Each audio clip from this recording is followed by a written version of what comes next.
rektor, panią profesor Marię Mazur, która powie kilka słów tytułem wprowadzenia do naszej dzisiejszej tematyki, która jest niezwykle ważna, ponieważ migracje wiążą się coraz częściej z bezpieczeństwem, więc tu przyciągana jest uwaga i dlatego też zapraszam panią rektor, panią profesor Marię Mazur.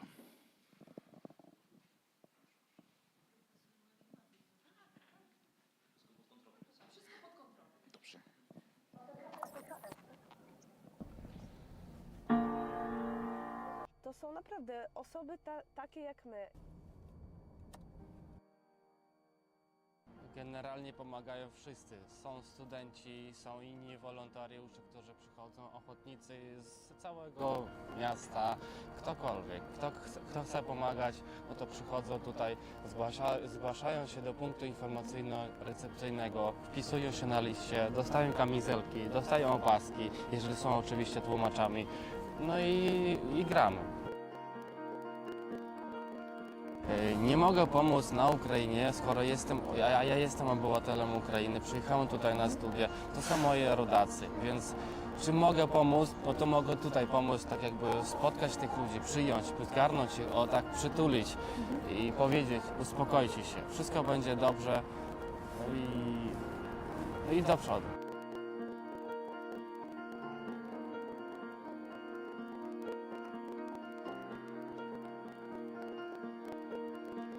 Jako wolontariusze, studenci Wyższej Szkoły Przedsiębiorczości i Administracji w Lublinie odpowiadają tak naprawdę za 3 punkty. To jest PKS, czyli dworzec autobusowy w Lublinie, to jest hala Start, która się mieści tutaj po drugiej stronie na Piłsudskiego 22, a także za halę Mosir. Jeżeli chodzi o halę Mosir, to tutaj mamy tak naprawdę 2 miejsca. Jest duża hala i jest hala mniejsza dla matek z dziećmi. I nasi studenci tutaj działają jako tłumacze przede wszystkim, bo większość studentów posługuje się, mówi w 4 językach, więc bardzo chętnie tutaj oni się zaangażowali w te działania wolontariackie. Patrzę na morze, szeroki kapr, przewietrza głowę mi. Myślę o ludziach, których mi brak. Na niebie szukam ich, oddycham głęboko i czekam na świt. Tyle myśli mam w sobie, o nich, o tobie. Płyną falami, zmieniają mój stan. Może kiedyś się dowiem, znajdę odpowiedź, czym się stajemy, gdy jesteśmy już tam.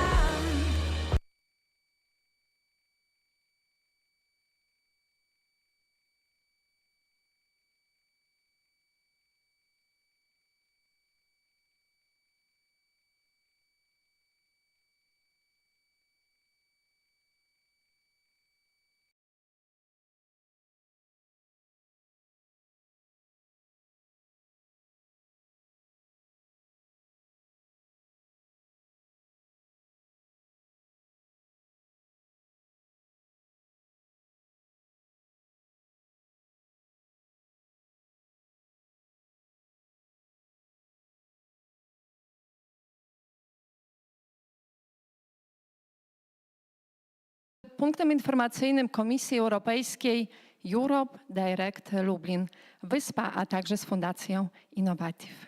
Ja dzisiaj jestem w roli takiej podwójnej, a nawet potrójnej, bo z jednej strony jestem rektorem tej uczelni, z drugiej strony jestem też pełnomocniczką wojewody lubelskiego do spraw procesów migracyjnych i integracji, a także jestem częścią Stowarzyszenia Homo Faber.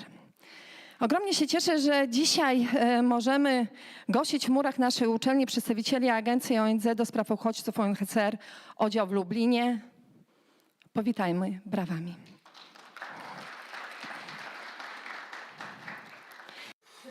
A very warm welcome to representatives of local self-government of Żytomir. Very welcome you at today's conference. I also want to say that we are together with you and for you, and I would like to wish bright sky and mir and peace in Ukraine. Let time come when the Ukrainians manage to return to their homes. Peace, warmth, and victory. I would also like to welcome representatives of academic circles, local and self-government administration, and NGOs, organizations which very often actually do firefighting and act where our state system is not working. I would like to thank representatives of other universities in Lublin, Catholic University and my alma mater, Marii Curie Skłodowska University, for participation in today's event. And I would like to highlight that it is yet another event organized by us together with an information point, European Commission, Europe Direct, Lublin, WSPA. Let us welcome representatives of the academia with a big hand. Let me also welcome students and lecturers of our college at this conference at the hall of WySPA in Lublin. A big hand for you. This is also a moment of thank you for organizers of this conference, for Ms. Monika Drąg, who regularly runs the Lublin WySPA point, and Ms. Żalik for Center of Projects. Let me also welcome authorities of our university, Madam Prorektor Małgorzata Michalska-Nakonieczna, and Chancellor of our university, Mr. Jacek Lis. Behind me on screen you can see photo reports. This is the moment, let's wait. Presenting activities of various entities active in migration integration region. Most of the pictures are related to our solidarity here in Lublin with the Ukrainian nation and humanitarian aid related to the war in Ukraine. And I think that this war topic will today, unfortunately, be the leading topic. It's 3 years. War in Ukraine speeded up certain processes, changed activities of the actors from migration infrastructure, and the character of migration has changed, and also dimensions of infrastructure of migration have changed. In this commercial and regulatory dimensions, here I mean change in international but also domestic law and social dimensions, so new networks managed by migrants themselves appeared, agencies of employment and reception points or centers of assisting and integration of foreigners. Quantity and change in structure has changed. Those active in the migration area, and also the technological dimension changed regarding access to information necessary for migrants. New social networks appeared, and many of us actually got to know Telegram network, which became one of the sources of information about what is happening in the East. For 3 years we have been witnessing one of the greatest migration crises caused by war in Ukraine. Lublin region, as a region close to the border, is in the first line of aid, receiving hundreds of thousands of refugees. I think each of us has own memories from the first months of the war. These pictures you can see on screen will allow us to also remind those moments. These pictures are a certain carrier of memory. They are proof of war, but also proof of our activities in the aid area. And my memory keeps the one made on 24th of February 2022, a phone call to Piotr Skrzypczak, me asking him what to do, and his response, Maria, gather a group of volunteers. I keep remembering Mossir Hall, the greatest point of relocation of refugees in Lublin. Sea of people who need help and support, parking place and buses going to other countries. And then I had lots of questions in mind. First, I was asking a question where those people were going to, and then where they are, if everything is okay with them, if they got adequate help for the time, on time, and are they safe. That period will actually keep records of the first train which came to Lublin with a telephone call from Mr. Krzysztof Stanowski and his sentence Maria. They are, well, field beds are going to you. Also with a small office in Hall of Culture on the wall with stickers with names and contacts of people responsible for individual sectors of humanitarian aid. My memories are also related to students from various universities whom we managed to get involved in aid activities from various ends of the world, often talking in foreign languages with students who at that time also needed support and help, and they also needed today, receiving own families, losing members of families and their own homes as a result of war activities. For me, these months are related with Lublin Social Committee of Helping Ukraine, which actually joined officials and activities and NGOs and students, and also such people like me with migration experience, ordinary people who opened up their own flats and homes, and committee that gathered in the first day of war in Ukraine. Of course, nobody was ready for that situation, and without many years of experience in work of NGOs like Homo Faber, Institute for State and Law, and Caritas and Polish Red Cross Foundation of Culture of the near border areas, and many others for support here in Lublin. It would, without them, would not be possible. Potential of Lublin area is academic circles. Very often we forget that foreign students got involved in helping and support. That they, as volunteers, supported activities of the state institutions and NGOs. And a year later, from the invasion, I met Milena Klaczewska, and together with her I was in centers for foreigners, one closed and one open. I saw and I learned this second border closed and unavailable for many refugees, for those who recalling international law, want to file an application for international protection. Today we are all very strongly networked. We are richer by contacts. Everybody knows to whom and in what situation we may call.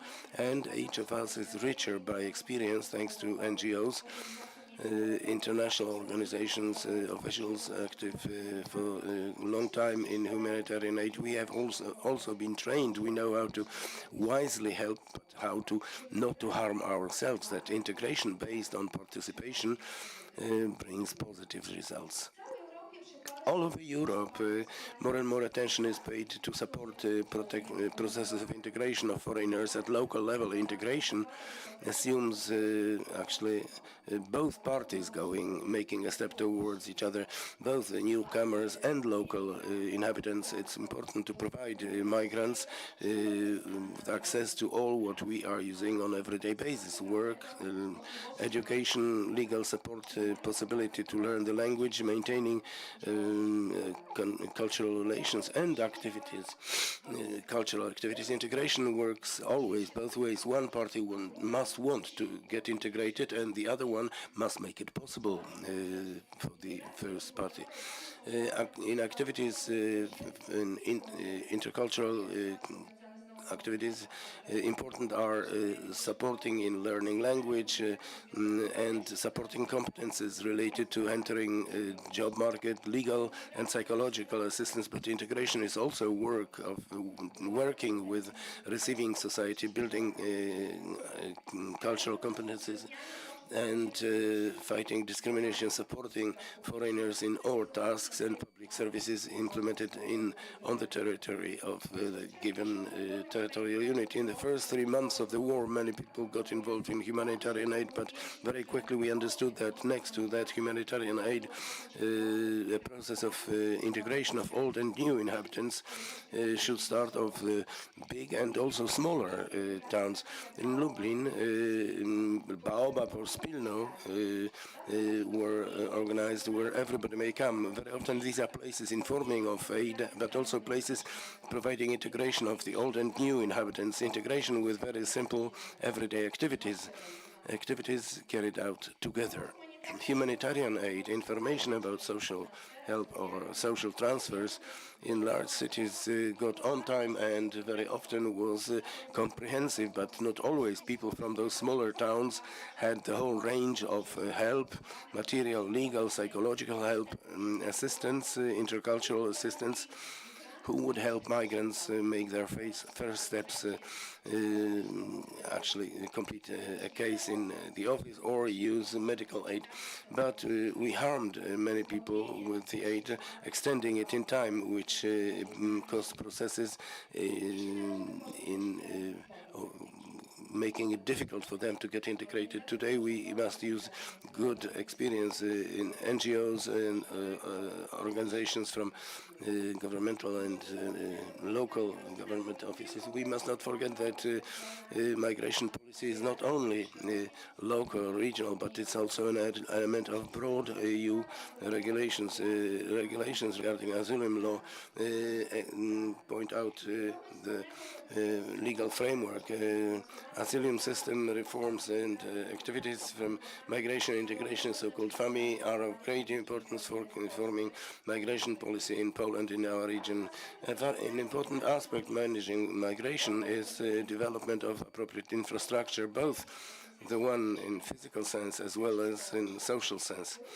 The Lublin region strongly strengthened its capacity.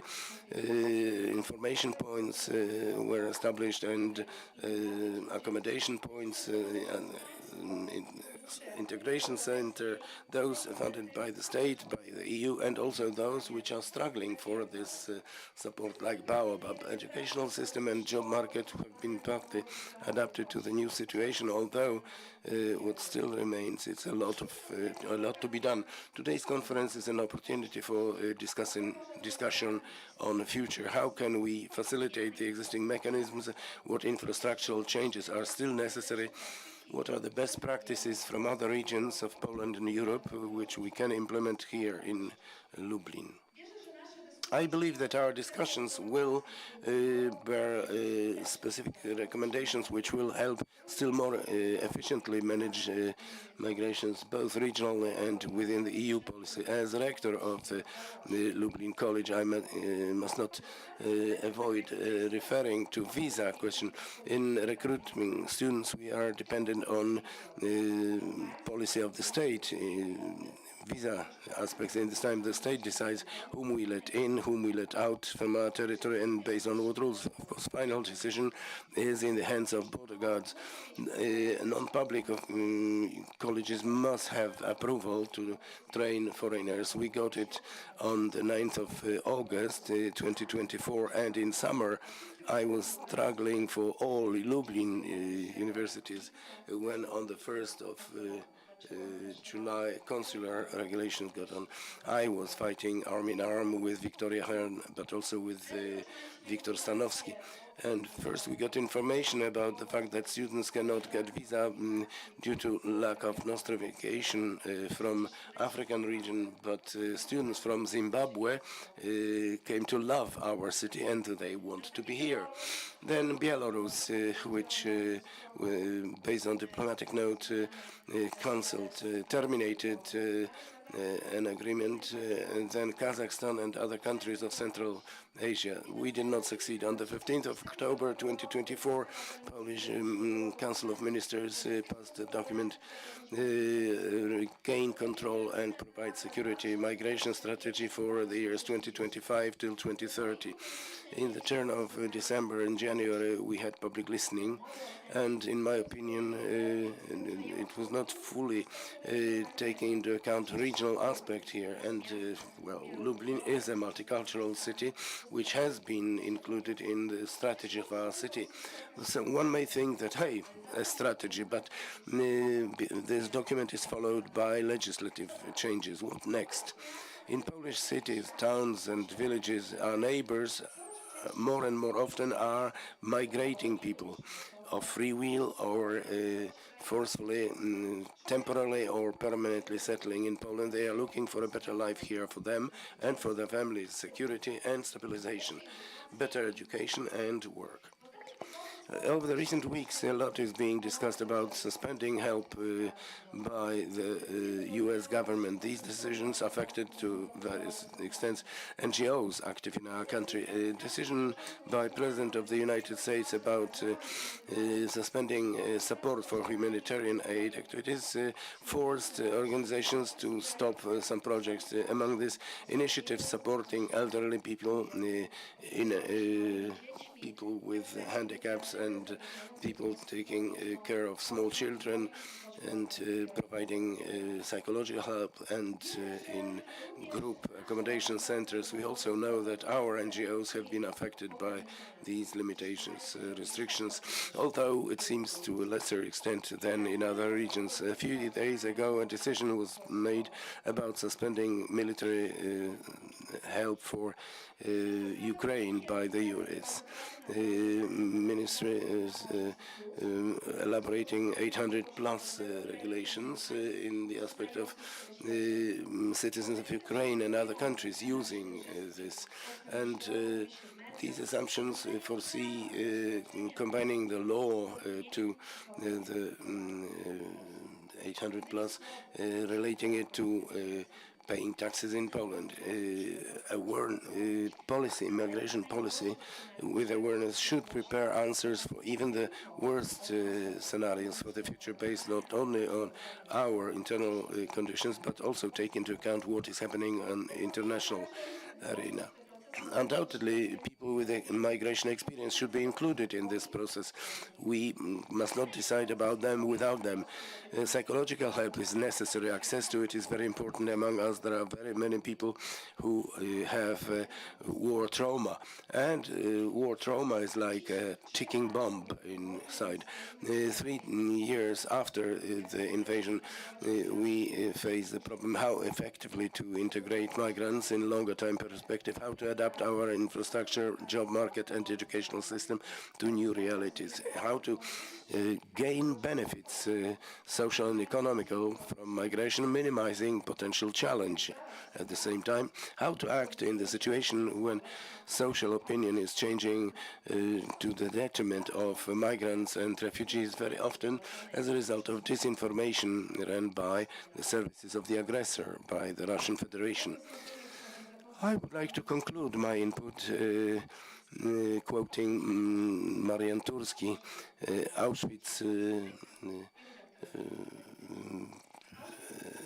Auschwitz has not come from out of the blue. It started from some small forums of attacking Jews, and as it happened, it means it can happen everywhere. Therefore, we have to defend human life, human rights. The 11th commandment is important. Don't be indifferent when you see historic lies, when whatever minority is being discriminated. Don't be indifferent when the authority is breaking the social agreement. Thanks to everybody who get involved in action for migrants, social integration. I wish you fruitful proceedings, inspiring discussions, also those in the foyer. Thank you.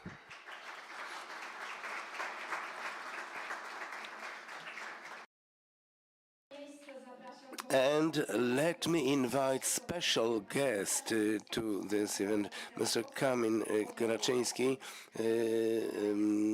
Lublin Division of UNHCR. Kamil, the floor is yours. Thank you very much. I feel strange as a special guest because I'm also from Lublin and I graduated from UMCS University. Your Magnificence, dear academia representatives, dear guests and students, first I would like to pass on greetings from our rector, Mr. Marek Prokiecini, who wanted to be here, but before he learned about this conference, he took up other assignments in Rzeszów. Migration is one of the most burning topics of our time. It affects millions of people globally, shaping social, economical landscapes and those of many nations. Although migration has many dimensions, we must not forget that globally there are millions of people who are forced to leave their homes due to military conflicts or when a specific legal framework is in operation to protect refugees, as my predecessor mentioned, we have to remember that superior responsibility to protect people forced to flee is always at the side of individual states and governments. I will avoid digging deep into legal aspects. I'm not a lawyer myself.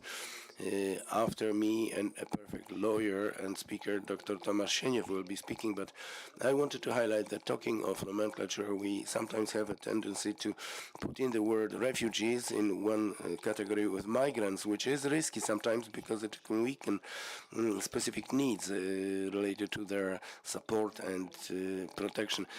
From Russian invasion on Ukraine, Poland received millions of citizens of Ukraine, providing them with accommodation, healthcare and educational opportunities.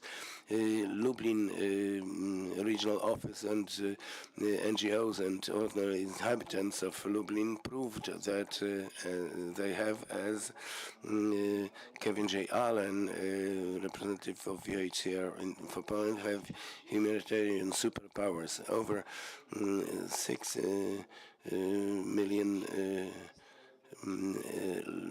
escaped from their country and additional 7 million have been forcefully translocated. Situation, unfortunately, in Ukraine is getting more and more difficult, which negatively affects, first of all, mental health, especially in children. Like every year from the outburst of the conflict in Ukraine, in February, UNHCR launched RRP, Regional Refugee Plan. In creation of it, both Polish government, ambassadors of many countries and national organizations were involved. Altogether, 77 humanitarian organizations, being partners to RRP in Poland, appealed for additional $392 million, which results in 1.6 million zlotys for the years 2025-26 to support refugees in Poland. It's worth mentioning that 80% of them is national and local NGOs. I proudly can mention that here in the audience we have one of the partners to RRP. Currently in Lublin region there are about 37,000 Ukrainian refugees. This is data from 11th of February. About 5.5% out of this number is people staying in group accommodation centers, so-called OZZs. Very often there are topics of getting independent and moving out from group accommodation, or programs like Cash for Rent are mentioned quite rightly. But at the same time, we have to remember that large group of inhabitants of OZZ are lonely mothers, elderly people, handicapped people who do not have a lot of prospects to become self-dependent, because how an elderly lady would have to get self-dependent, getting couple hundred pension from Ukraine. So looking for long-term solutions is a must. Regarding monitoring borders, which is one of our key activities, we noted one new trend. Well, quite noticeably, over the recent months, increased the number of 17-year-old boys coming to here. Probably due to changes in military conscription law. Watching similar trends like last year, still it's extremely important to be well prepared for the case of potential crisis situation. UNHCR put in a lot of effort in emergency planning before winter 2024-25. One of examples is matrix of evaluation of resources, gathering all Poland's data from NGOs in that number from Lublin area, showing what activities could be activated within 24, 38, 36 hours in case of emergency situation. I will share one personal comment here regarding emergency planning between Christmas and New Year's Eve. I heard that on the internet there were articles saying that a mass inflow of refugees started. How come now today our monitors of protection are in the reception points? Nobody informed us, telephones are silenced.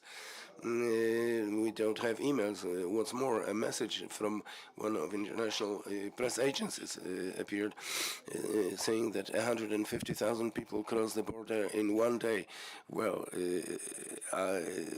it might mean we will have a repetition from 2022 without setting an alarm, but after very hot hours of telephone conversations, we realized that fake news were actually causing it. Soon border guards issued their own official statement. So this shows how important it is to properly manage information. It also relates to the title of today's conference. I guess that Professor Demchuk will go deeper in this topic during his afternoon input. Although a lot of attention, quite obviously, is focused on people from Ukraine, but it's of key importance to provide support for all refugees, regardless their country of origin or nationality. Although in quite a different scale, Poland is hosting hundreds of people from other countries who are refugees or are applying for international protection in Poland. UNHCR fully understands the complexity of operational context which Poland is facing on the external border of the EU, Belarusian border in that number. It results from geopolitical context and so-called instrumentalization of refugees. So, as some of you could read in the news, UNHCR presented official comments to the law being proceeded currently, waiting for voting in the parliament, focusing on protection and proposing solutions which may provide alliance with international obligations of Poland. Ending my lengthy input, I would like to thank everybody for cooperation, organization of common initiatives, and or participation in forums. If you have not been in touch with us, you are kindly invited. Together we can form more integrating and supportive environment for all migrants and refugees, providing protection of their rights and appreciating their input. Thank you very much for your kind attention, and I wish you a fruitful conference. Thank you very much. And now we are moving on from the induction lecture titled Migration Policy of the EU Between Solidarity and Responsibility. Let me invite Dr. Tomasz Sieniow from International Law and EU Law, Chair, Institute of Legal Science of Law Department of Lublin University. The remote and microphone, here you are. Thank you, Professor. This announcement and length of the title, I hope, will not discourage me, and also announcement by Kamil on how good this speech is going to be. Well, first of all, I wanted to thank you for the invitation, and I'm glad that I can here share a few of my reflections related to migration policy of the EU. And by the way, I would like to mention that I have not thanked yet here in this university for the mention for Institute of the beautiful Clover after what we initiated with other organizations at the beginning of the full-scale invasion by Russia on Ukraine. I'm very grateful, and thank you very much both. So thank you for this Clover and for today's invitation. I am here representing two organizations which very strongly got combined in one topic, which took me involved over 20 years ago, working at Catholic University of Lublin at the beginning of the 21st century. I got a proposal to establish a section for refugees of university, a law advisory unit, and for over 20 years at Cool University and also at NGO, gathering graduates of the clinic. We tend to provide legal help for refugees from 23 countries of the world. We helped people from 50 countries altogether. Ukraine is the country from which the greatest number of refugees come to us, and the greatest number of our employees support refugees from Ukraine. However, apart from them, we have really got 25% of the global map actually ticked off. I'll tell you today how it fits into EU policy, what the migration policy of the EU looks like. I accepted the topic between solidarity and responsibility, and tonight I came to the conclusion that it is a really good topic, so I hope that it will be visible in my presentation. Well, when we look at the EU and migration policy and the scope of competence the EU is dealing with, we must not forget about the foundation of European integration and the objective which is included in the preamble of the Roman Treaty, which reads that the EU is established to create ever closer union among the peoples of Europe. And creating this tighter and tighter union, closer union, is accompanied by migration, by transfer of people and the reduction of obstacles for moving inside Europe. I included some milestones here. I called it prehistoric because firstly, we remember that creating European economic commonwealth, member states, founders decided to facilitate flow of employees, then all active, economically active people, then everybody moving within the EU. And this was one of the objectives or means to achieve this tighter and tighter, closer and closer union among the peoples of Europe and maintaining peace, which from the very beginning has been the main goal for European integration, I think. Donald Trump is wrong that foundational goal to establish European integration was screwing the United States. No, it was not. European community was not established to screw the United States. The US was close to this process. It was supporting it. So I guess they were not masochistically involved to support an entity which will not only be competent,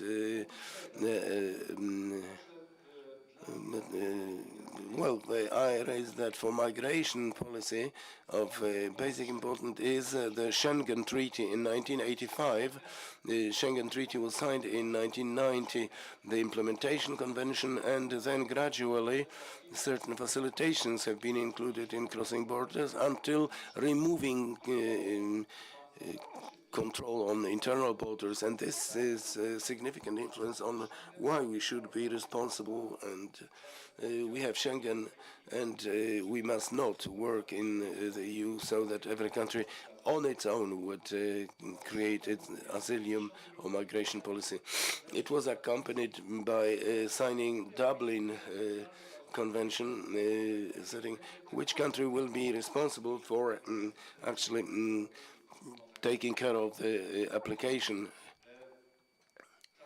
And the Dublin Convention had its continuation because it actually made common, it was included in the EU law, and first as Dublin resolution now as part of a pact about migration and asylum, and it's a very important element to manage migration in the EU. What was also important was establishing the citizenship of the EU in Maastricht in 1990, and thus enabling free flow of citizens and stay in any EU country, even without specifying the economic objective of this stay. This increases migration in the EU and becomes the basis that every EU citizen may start living wherever they like, as long as they are not a burden for the social system of the receiving country and they have health insurance, so they may stay in the given country without taking a job. If they take up a job, they may be a burden for the social system. I don't know if you can see clearly the Schengen zone, but from admitting Bulgaria and Romania, it's a vast territory which you have to keep in mind when talking of solidarity among member states. Just imagine only that a man who gets to the borders of Bulgaria from Turkey may be moving since the beginning of this year, I guess, out to Lisbon, actually not being subject to any border control. If they traveled on land, they could do it. If member states did not decide to introduce any ad hoc border inspections or any other attempts at controlling migration, this means that practically in the EU, foreigners and citizens of the EU may choose a place they would like to stay in, and it is in line with EU regulations. Of course, under special conditions, it is applicable to citizens, citizens of third countries, and extremely important is harmonization of the policy, migration policy in BIS. It was related to getting rid of inspections on inner borders, but it was accompanied by compensation means in the form of increased police cooperation inside the EU. Possibility, well, for example, Polish services chasing somebody on the territory of Germany or other countries, admitting Schengen code, which clearly determines what conditions must be fulfilled by a foreigner entering this zone, which covers roughly 450 million people, maybe more, because apart from countries forming the Schengen zone, we have also Norway, Switzerland, Liechtenstein, countries which are not members of the EU, which I had not mentioned. Of course, significant for understanding EU policy was that in 1990, in Tampere summit, certain objectives were assumed, talking of common policy regarding asylum and migration. Common. Every member state is a country which is sovereign, and they may decide about every question related to all their areas. It is something what the Germans call competence. So competence to determine own competence. The EU doesn't have it. The EU may only be dealing with those things which have been those areas which have been handed over by member states to it in the treaties, and I will be talking about it. Treaties actually did transfer competences next to member states, but also with lack of approval of minority of member states. Part of Tampere plan was that important is partnership with countries of origin of the foreigners, and it is important to create a common European asylum system, just treatment of third country nationals, and this was in 1990, and since then further and further phases were coming to reach a common asylum system and tightening cooperation of member states in the area of regulation of job migration and regulating new areas which make a man who is coming to the territory of the EU may be treated in a comparable way or an identical way in each of member states. In Lisbon Treaty in 2007, we find a regulation which forms the foundation of EU competence. Member states agreed that they would create a space for freedom, justice, and the EU, together with member states, will be regulating it. It is quite generally determined, but further about the space, we talk that it is based on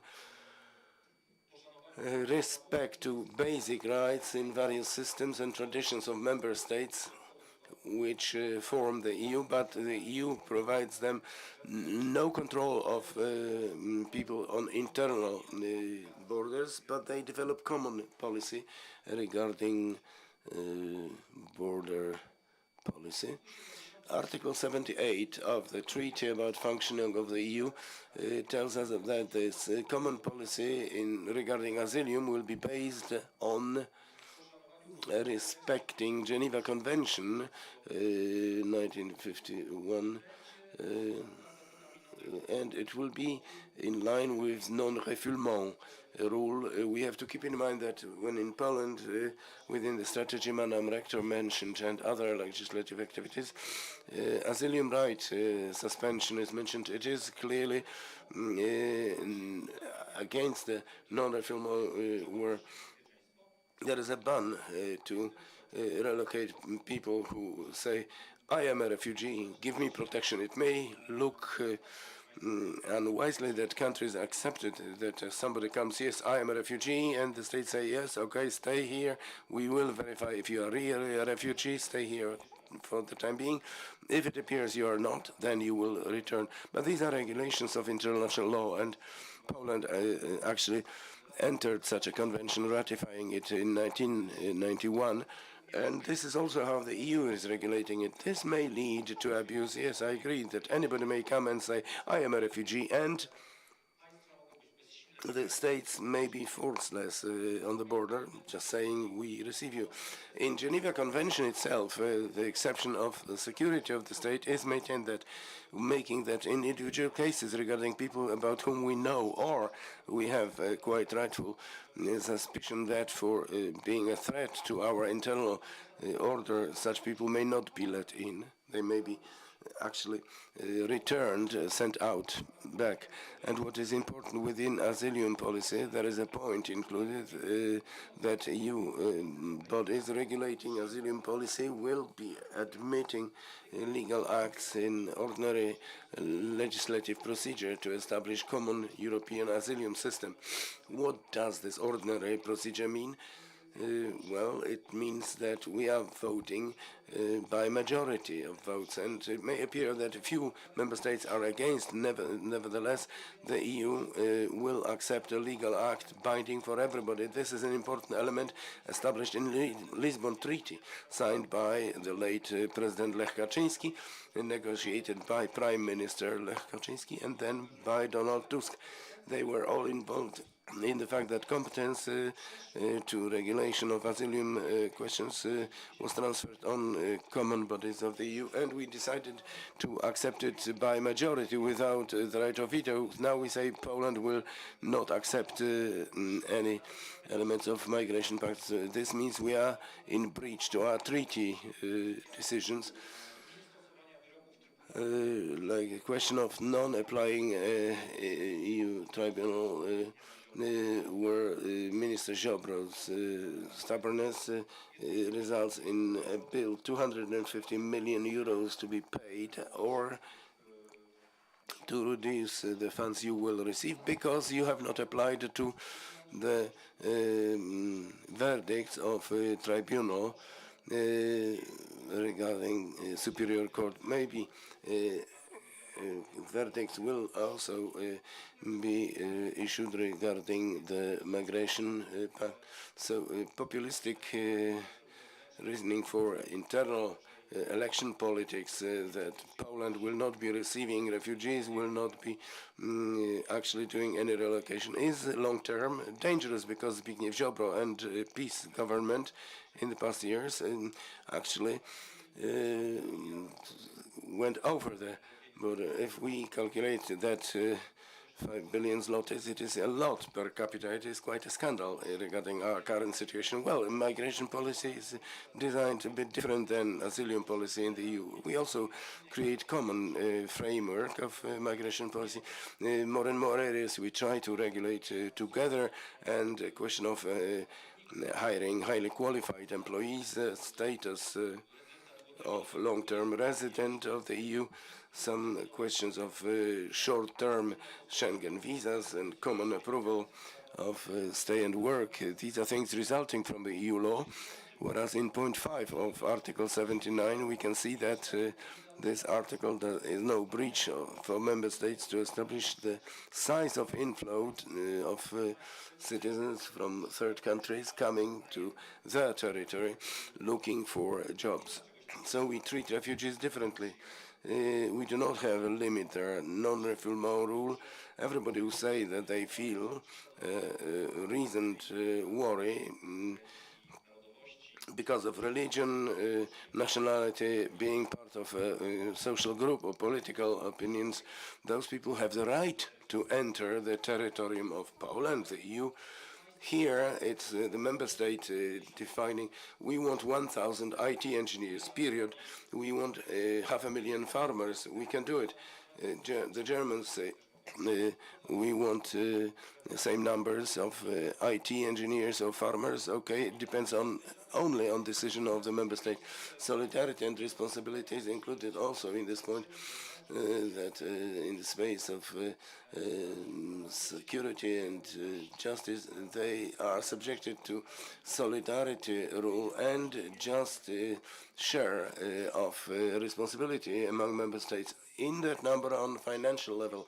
And here the topic of our meeting and lecture today comes to the point because yes, really in Schengen zone, which we have in the area where you can move freely generally, where foreigners may choose where to live, with some exceptions, it is necessary to avoid that everybody will come to Luxembourg and say, we like Luxembourg, we will all come to Luxembourg, 500,000 of us will live there, and the locals are 300,000. So Luxembourg will not be bearing the burden of migration in a way which will make us treat it as a breach to this rule of solidarity and responsibility. Just like 1 billion of people come to Greece from Turkey, we faced it in the past, in 2015, roughly, during so-called crisis, when the EU,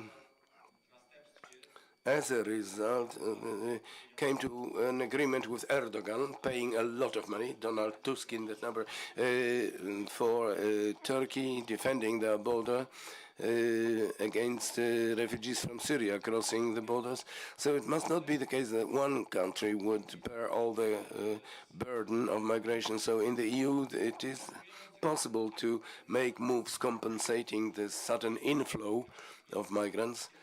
So when we look at time of inflow of migrants through Greece and Italy in 2015, 2016, EU member states decided that it's necessary to create a relocation mechanism so that member states in a legal way receive some group of those refugees so that those people do not risk crossing the border and are not victim to smugglers, but also to make life easier for Greece, Italy, and at a certain moment Hungary was also considered.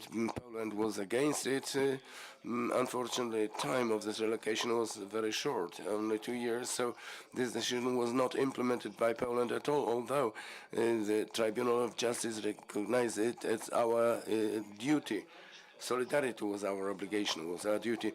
We can imagine that West European countries will behave identically in case of conflict in Ukraine. It may happen that 5 million Ukrainian citizens come to Poland and the Germans are closing the border and say, no relocation, you play with it yourselves. It's not our problem. Solidarity is a must. The Germans did not behave like this, other countries did not behave like this. They were receiving within temporary protection They were receiving citizens of Ukraine and Ukrainian residents to their territory, and they were not saying, those countries were not saying that they would not receive Poland in 2015-16, also because of election, said, no, we will not receive 500,000 people, although it was just a droplet in the scale of this migration we can see only after 2022, when it appeared that we were able to receive 1 million refugees from Ukraine who started living here, and is no economical burden for our country. It is even beneficial economically for our country. Pact of Migration and Asylum 2024 included certain important elements. It is not implemented yet. It's important. It is in force, but deadlines for its implementation have been defined. The EU presented a role for implementation of regulations of the pact. There are 9 acts, lower level, being part of the pact. One of the areas is something on my left-hand side, effective system of responsibility and solidarity. This pact includes so-called solid frames of solidarity. If it happened that inflow of refugees is great, we can share them within the EU, determining which country is responsible for recognizing the applications from them, which was in Dublin mentioned. Member states may define if they want to pay money for such people to be received, or they will receive them themselves, or they will support them within some operational support, or they will apply for being relieved from this application. Poland, for example, saying we have 1 million citizens from Ukraine, so we are not able to take refugees relocated from Greece, Italy, or other countries. So in this way, we might behave. Everybody would consider it a right thing. It is not an attempt like in 2016, Polish Prime Minister and President said, we will not receive anybody because we have 1 million Ukrainian citizens. At that time, no Ukrainian got the status of a refugee in Poland.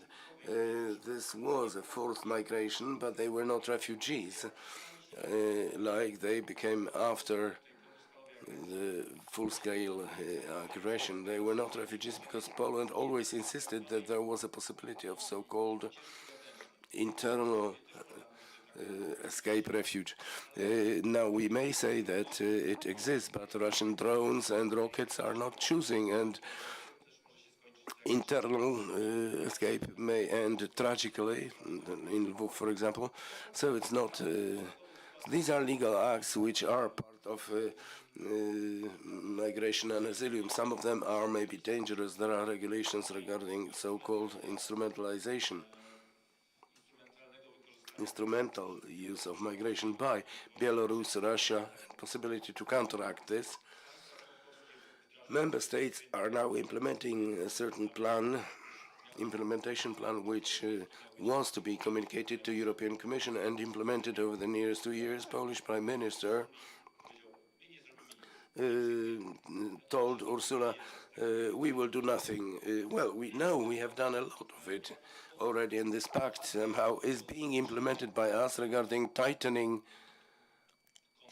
control on borders, possibility for refugees to return, to be deported. It improves situation regarding what it looks like now, because today the possibility to deport foreigners in Poland is very easy. Well, legally it would be difficult, but practice allows to apply certain mechanisms without adhering to European law. Okay. Permanent solidarity frameworks, as I mentioned, contain the questions regarding relocation, financial input, support, and financial and operational support is possible, especially the funds. There are vast funds allocated for migration in the EU, but I would like to highlight that 40% of them is related to deportations. The EU, when we look at what is happening, is doing what Trump is talking about. Well, actually implementing it awkwardly, but people want to hear that all criminals will be deported. If you wanted to see an excellent film on what deportation looks like, yesterday on the Facebook of border guards a video showing 17 Georgian citizens deported to Georgia. They involved a helicopter, aeroplanes, 6 or 8 vans, and film team, almost as professional team as the one you have at WSPA. So you watch it as a sensational video, and they published it on the very same day when deportation happened. It was prepared long in advance, but the border guards did not inform monitoring bodies to participate in this deportation. I think the film team knew 2 weeks before, and inspectors knew 30 hours before deportation to participate. Preventing secondary translocation, we know that crossing borders is a serious thing. It cannot be done just like as you want. The state decides where borders are being crossed, and this is the rule. There are, of course, exceptions if the border crossing points are not working, so the refugee applying for protection has the right in a non-regular way to cross the border, escaping, actually, even using false documents, as long as when coming to a safe country will say, I am a refugee. This is an important element. Those refugees which are on the Polish-Belarusian border, but more and more often we can see irregular border crossing on the crossing points with Ukraine.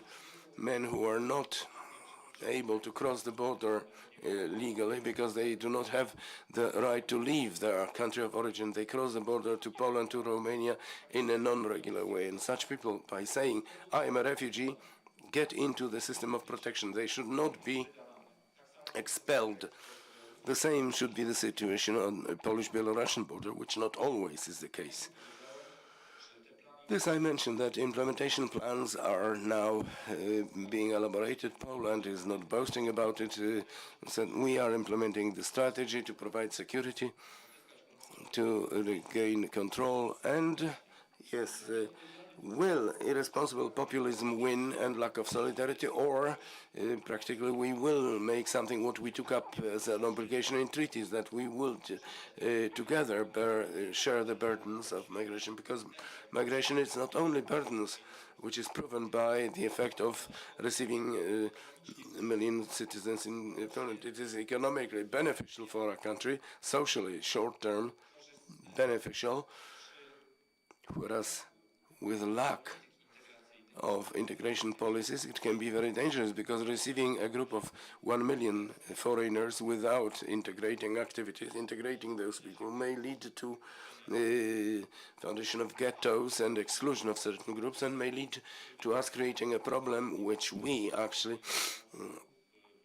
talk about, well, to Western Europe, that in France it did not work. There are no-go zones in Germany, in Sweden, same. We have an easy task between Poles and Ukrainians. There are no such big differences like between sub-Saharan Africa dwellers and the French. It is maybe much more simple to carry out a simple system of integration, but it must be made a system of policy of the country. But we do something different, and unfortunately our politicians say that migrants are a threat. They are making use of our resources. They are a threat to security. We as Poles believe that when we put 300 kilometers of a fence on one of the borders, we are safe, although Schengen allows crossing the borders from every side in both directions. So if somebody really dangerous would like to come to us, they can come from any country in Europe, not from Belarus, where it is necessary to control the border, checking who is coming, but do not let us tell our citizens that thanks to this we are safe. We are not more safe thanks to it. Not at all. It may raise even more dangers later if it is done in a stupid way, and telling citizens that migrants are a threat, telling it within election. We know how it ends in 2015, when for receiving refugees, there were 60-70% people. After 3 months, only 30-odd remained, because we were told that we are endangered by the invasion of Islamic migration. But we may assume that among migrants who are coming to here, there are also people with problems, people who have problems with law, people who have mental, emotional problems. They for sure will commit crimes. And then this type of phenomenon will become a cause of revenge, lynch. So if this migration is presented as a threat, for sure this will happen. It read, thank you at the end, only at the end of it. It is a photo from Biała Podlaska in the center, open for foreigners. These are threats for our society, for our security. These are hands of Copt families who escaped from Egypt, came legally to Poland, and at Warsaw Airport they filed applications for protection, and the government closed them in prison because they are a threat for our security. And we have to check why they came here, because identity was sure, they had IDs, and when after 3 months we took them out, they showed that they have crosses on. Do you all have crosses? Yes, they put their hands, and I took this picture. So this is how the Polish government acted, defending us against invasion of Islamic wave. No, it's a lie. We don't want strangers. They can be migrants from Africa, Asia, from we feel threatened if somebody is different, and government is maintaining it, rather than saying we are similar people, sometimes with problems, sometimes needing help. Responsibly receiving migrants is very important. Solidarity is a must. I think that European policy at the level of letter of law, it's visible, but we are implementing it at local level in member states, and this is what we are missing. And if we live all the time based on election calendar, we will not achieve the goals the EU put forth. We will not create tighter and tighter union among nations in Europe. Well, I had to wrap it up with some points, so thank you for your kind attention. I wish you fruitful proceedings. I will keep on listening with interest.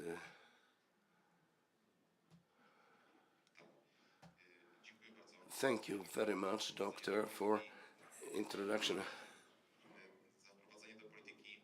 to migration policy of the EU. We were now talking about macro policy, and now we go to micro perspective, and now let me invite Dr. Grzegorz Gil from Marie Curie Skłodowska University to moderate this discussion panel. Let me remind that we titled it Integration of Migrants in the EU, Selected Strategies and Good Practices.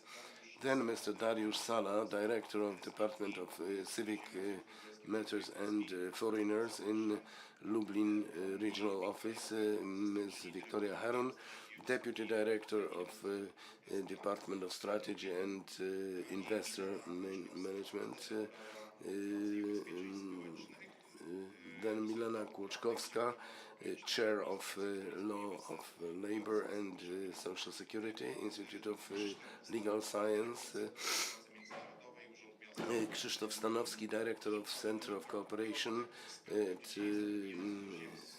City Office in Lublin, and Ms. Monika Piątek, expert in employing foreigners in Polish job market. Now handing over the floor to Dr. Grzegorz Gil, and thus let us open the discussion panel. Let me once again remind integration of migrants in the EU, selected strategies and good practices. Doctor, the floor is yours.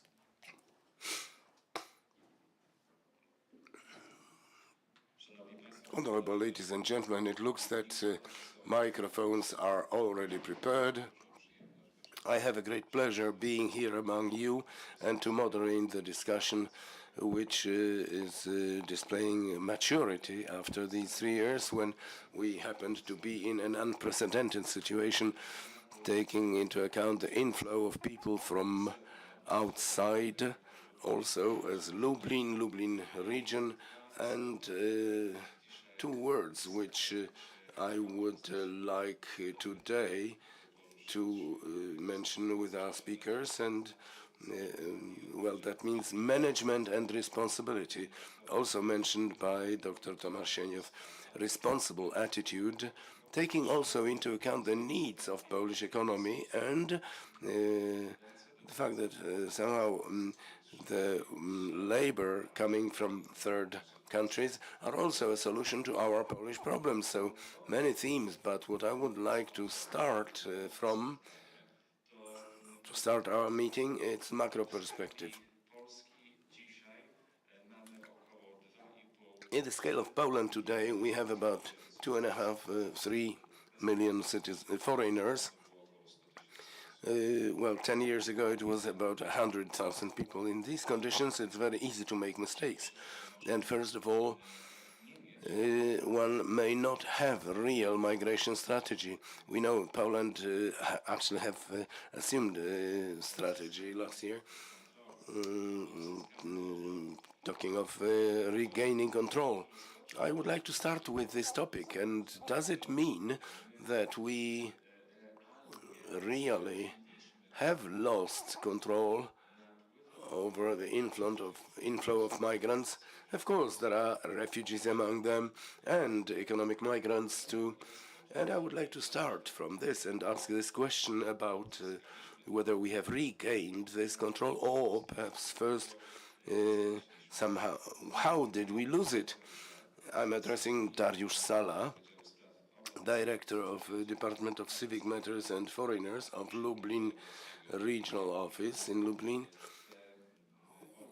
which has this macro orientation, taking into account the scope of work they are dealing with. Mr. Director, are we regaining control which we actually lost earlier, taking into account a completely new situation? I understand that the title of this document is not incidental. I think yes.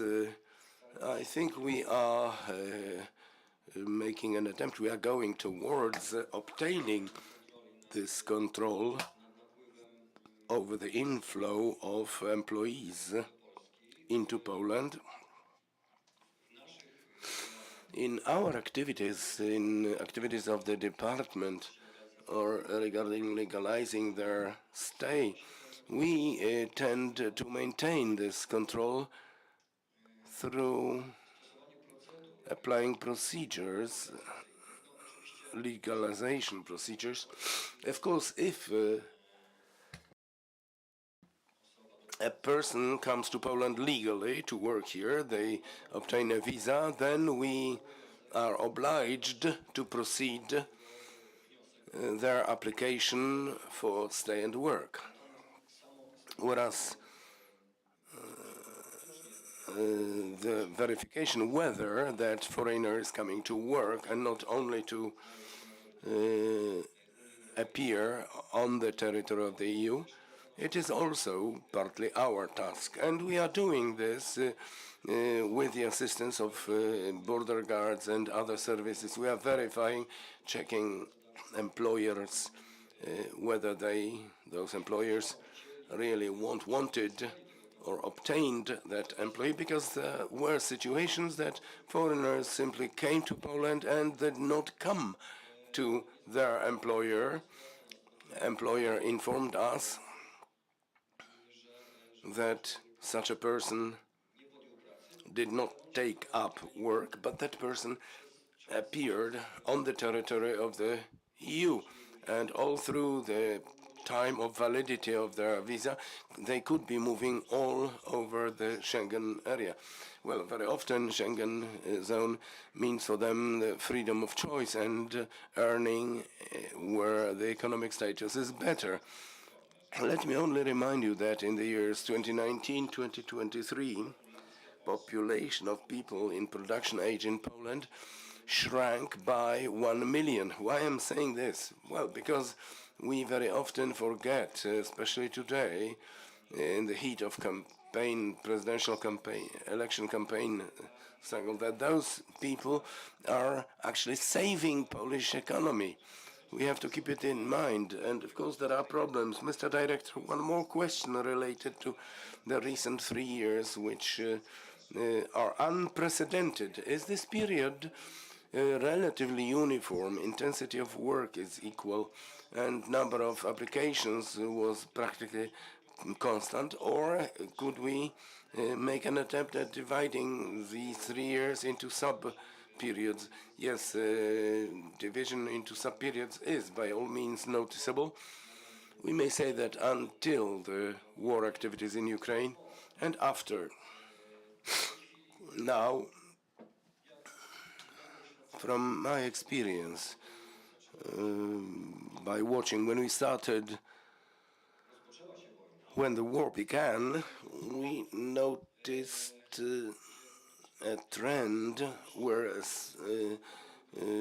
sizable group of males, mainly Ukrainians, left their job here and they went to their country to fight for it, to defend it. It was noticeable because main sectors were citizens of Ukraine, not only. It was construction, and here it was a noticeable breakdown of this sector.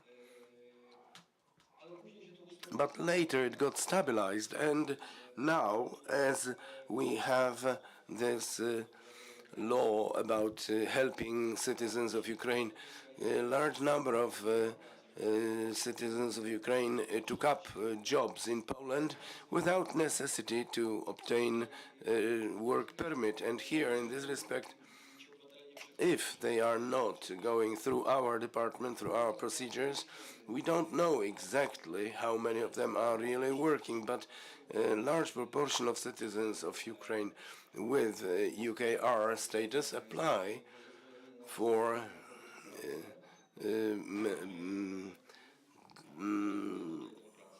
stay and work permit, and they take up this work. So actually, how many of Ukrainian citizens are working based on this aid law in Poland, in Lublin region? I don't have this knowledge. We do not have this under control. Simply, if those citizens are not going through our department, we don't know about it. So it is difficult to regain this control in the title. If we are not controlling it, it is absolutely not criticizing you, Mr. Director, but it shows that our state over the 3-year period have not created certain paths, because it is actually a crashing thing to regain control, to provide security. It sounds very nice on paper. One thing is for certain, we have 1 million working. Share of Ukrainian community is about 750,000 people. We have an immigration country, immigration state, not emigration. So now it's hard to be astonished why these efforts are difficult. 150 nationalities in Poland. I think that 10, 15, 20 years ago it was absolutely not possible, but I must ask, and I'm glad that Madam Actor, Maria Mazur, highlighted it in her input, that in this migration strategy, one missing significant element is lack of regional sensitivity. Dear ladies and gentlemen, the region, and thus Lublin as well, I would like to address this question at Mr. Director of International Cooperation Center of the City Office in Lublin, Mr. Krzysztof Stanowski, who was visible in the videos from the very beginning. So it is not so that Mr. Director appears here today with Polish and Ukrainian flag on him. No, he's consequent. So are we as a city, have we developed structures, processes, which let us say that even if this strategy, or national strategy, misses the regional sensitivity, we are building it bottom up, building the feeling that we are controlling processes in the nearest vicinity. For most of my life, I was more a teacher than a politician, and I think I still am. And I think that talking that we will have control is identically a nonsense as when we talk of a school class. Well, what is traditional control in a school class? A teacher comes, gives a lecture, the kids have to sit and listen. And the threat that they will throw a stone at the window is small. When a couple dozen years ago we started introducing interactive educational method, dividing students into groups in the class and letting them to do something on their own for half an hour, has the number of broken windows at schools increased drastically? Not. We obtained a different type of control. It is control. However, one which is in a completely different category. And I think that here also, thinking only in categories of entrepreneurship, number of employees, we have today globally one country where factory owners rule the country. It is quite a shocking experience, and it doesn't seem that thinking of migration only from the perspective of employees would make sense for me. What did Lublin do, actually? Lublin, and here Victoria is a very important person in it. Lublin made that it is a place where long-term policy of attracting young people, that it is an interesting place. It is a place where it is worthwhile to study, maybe to live, and for sure it's worthwhile spending a few years of your life. This Lublin actually is related globally as a safe place, a place worth taking up a job. Maybe not the richest, yes, in Luxembourg they pay better, also paying teachers better, but it's a place which is a real choice.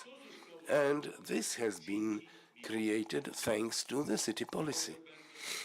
The fact that being in a situation of a serious crisis, dozens of thousands of young people who all of a sudden got into our educational system, new employees, and situation where we had to respond to the needs of those people, but also those citizens so far, in order to understand each other, one another well, to work together in a school class and in common action. So these activities, and thus Lublin Committee for helping Ukraine and cooperation with NGOs like Homo Fabril, it is for supporting state of law.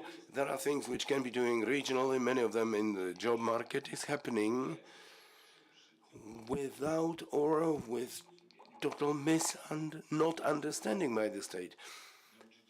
Like a dozen years ago, Ukrainian teachers of English language dominated schools on the eastern border area of Poland.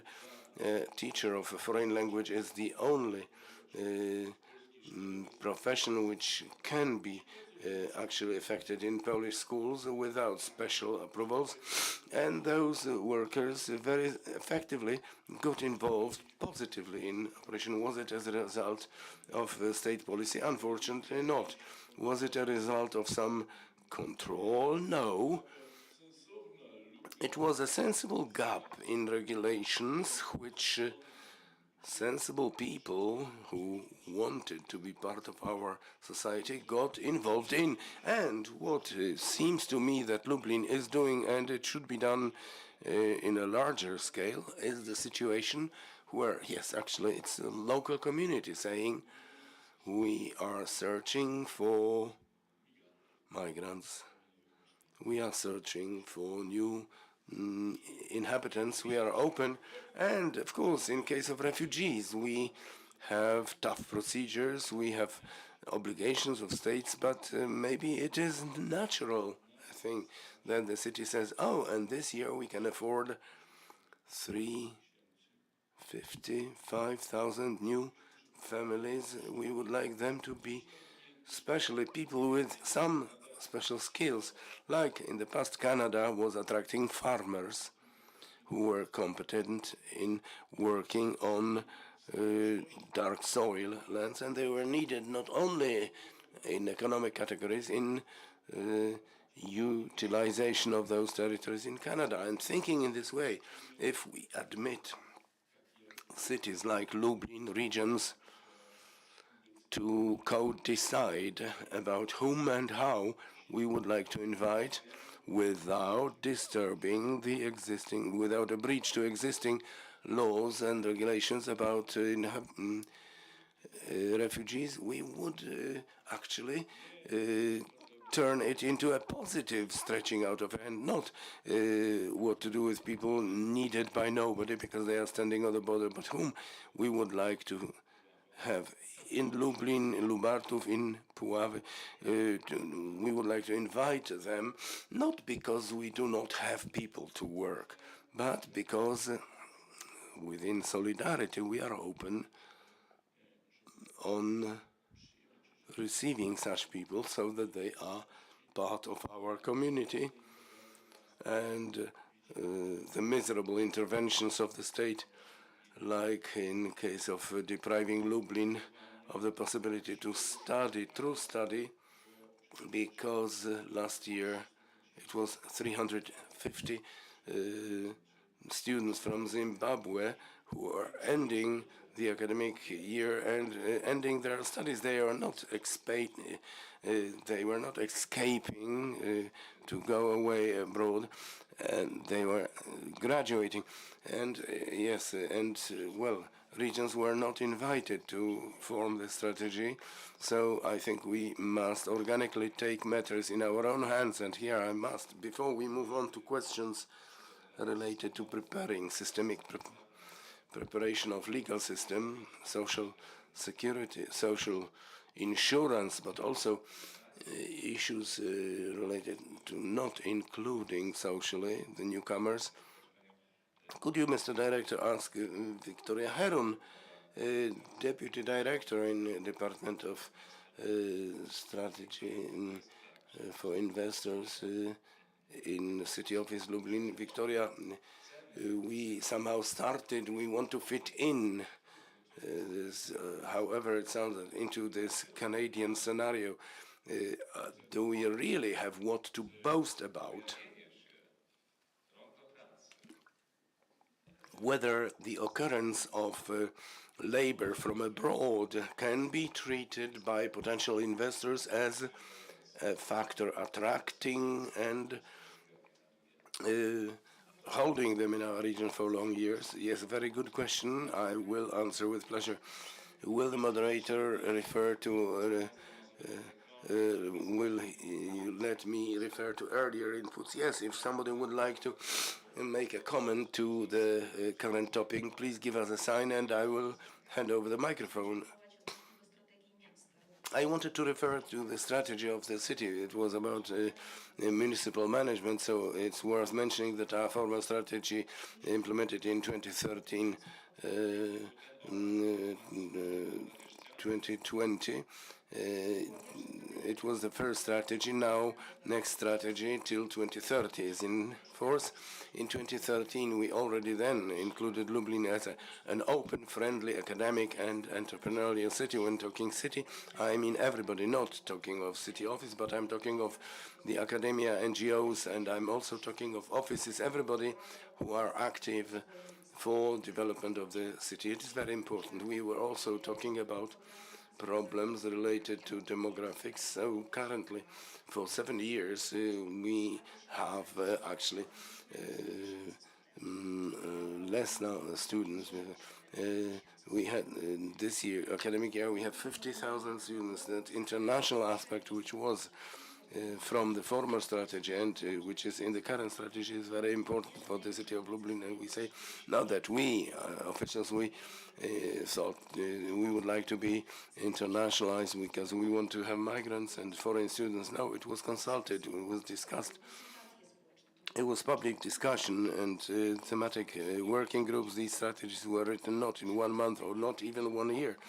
The former strategy took over 2 years to be created, so this internationalization is very important for us. Madam Director mentioned, and Mr. Stanowski, internationalization and foreign students are of key importance. Within decade, 40% less students in the academic Lublin, 40%. 40,000 less. Out of 100, we go down to 58. So in this moment, blocking those directions of attracting foreign students with lesser language barrier, because today every lecturer in Lublin talk English, and they say things which are not so obvious, interesting, which are commented by our foreign students. This is my experience too. So the city is active from day one, noticing this deficit. Yes, by all means. In 2011, already together with 9 rectors of the Lublin universities, the mayor of the town consulted how the city could support so the component attracting foreign students, integration and implementation of them to the job market. Since 2011, it is something which is working well. The city of Lublin, fortunately still, and I hope Ministry of Foreign Affairs will change their politics a little bit. Number 1 with highest percentage.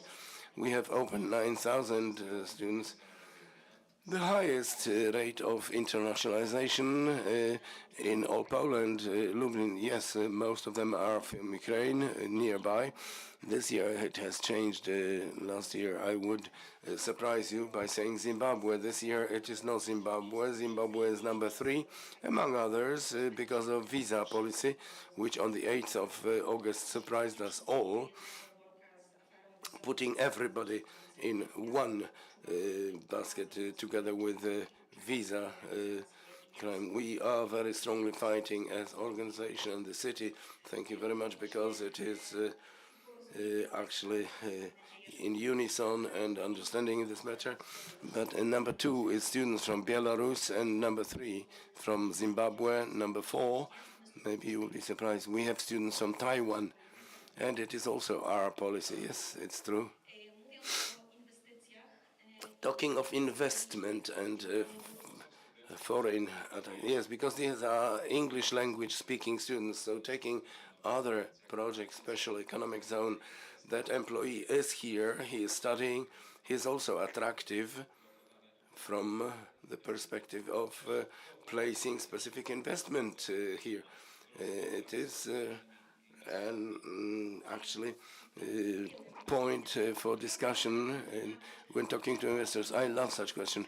It helps me explain why the academic aspect is in serving. So from the very beginning of establishing the department in 2011, we knew it. We heard it from local companies and from international companies. So the first thing of interest for us is people, students, graduates. So people who can go to work, talents with language competences, and what's more, at that time we started developing economic zone, special zone from 2011. In 2015 it was filled up. We managed to attract a lot of foreign investments, which actually helped us to attract foreign students, showing well, WSPA is also an example where number of directions of studies in English language is greater and greater. So 10 years ago we had 9 English language based, now we have 6.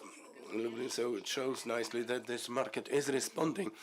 If there was no academic offer, if there were no fantastic universities and English language offer, students would not be coming here. And what's more, we can see more and more foreign graduates stay in Lublin if those jobs were not available. So Victoria, do we have some information?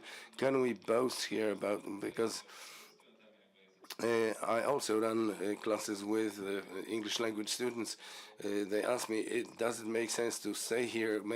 If they may open up their own company here, what can we boast about? Is it really so that Lublin is for them attractive a place for some of them, and they will stay here? It is a catchy question because from my perspective it is very attractive, but I'm also well, I am realistic, and this offer could be more attractive for graduates who are highly qualified and knowing foreign languages. So we still have a lot of work to be done.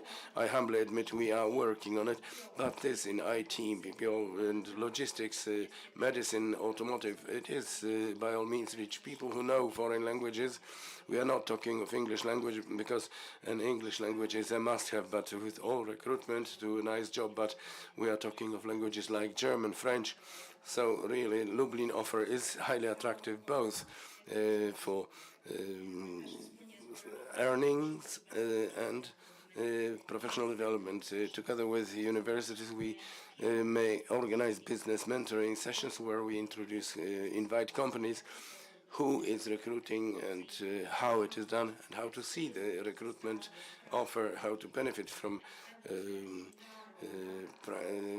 practical development, data art, APM, Greenfield. This offer is broad, and I encourage students to also make use of career offices, but also watch the academic Lublin, study in Lublin, where in Polish, Ukrainian, English, you put in information what is going on. Oh, sorry, going to all is right. Mr. Krzysztof Stanowski adding some. Yes, all is true, but last year, in the first half of the year, I was studying open taking in or calling in offices. Out of 62 in 50 odd, being a Polish citizen was a must, in my opinion, without the true actually legal grounds. This is something what we have to do. But let us also mention good practices, because the city office is also the practice which, well, we have being a Polish citizen, which is not required in our city office. So we encourage other offices in Poland to be often, because we have many graduates of Polish universities, Lublin universities, where the diploma allows such employment. So this is the first news of the day. To work in the city office, you do not need to be Polish citizen. There are divisions, departments where you can be a clerk, an official of the city office from Zimbabwe. If that person knows Polish language or has a C1 certificate, so documented knowledge of Polish language opens the door.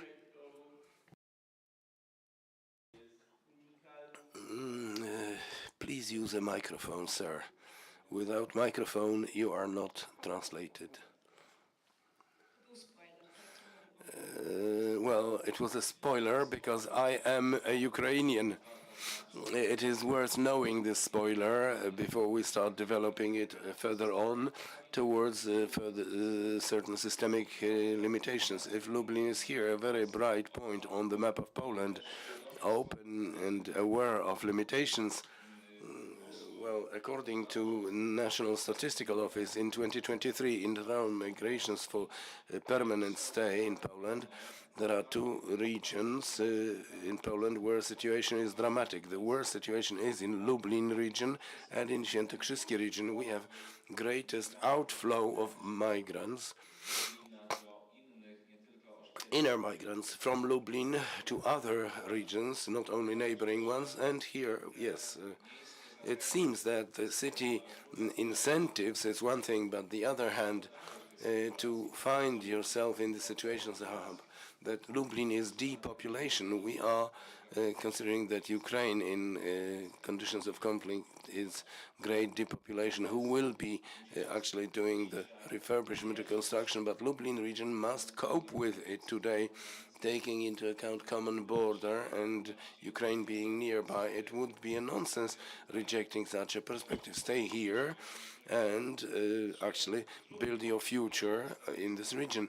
There are many difficulties, also historical ones, but I must ask about the questions related to the system, the systemic preparation, legal preparation, taking into account what has happened over the recent few years and maybe what has not happened.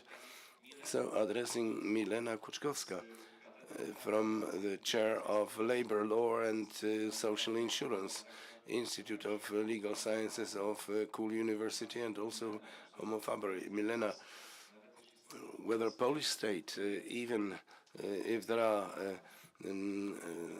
sun rays from Lublin, have they done their homework regarding understanding those often main problems related to the fact that a foreigner appears or not?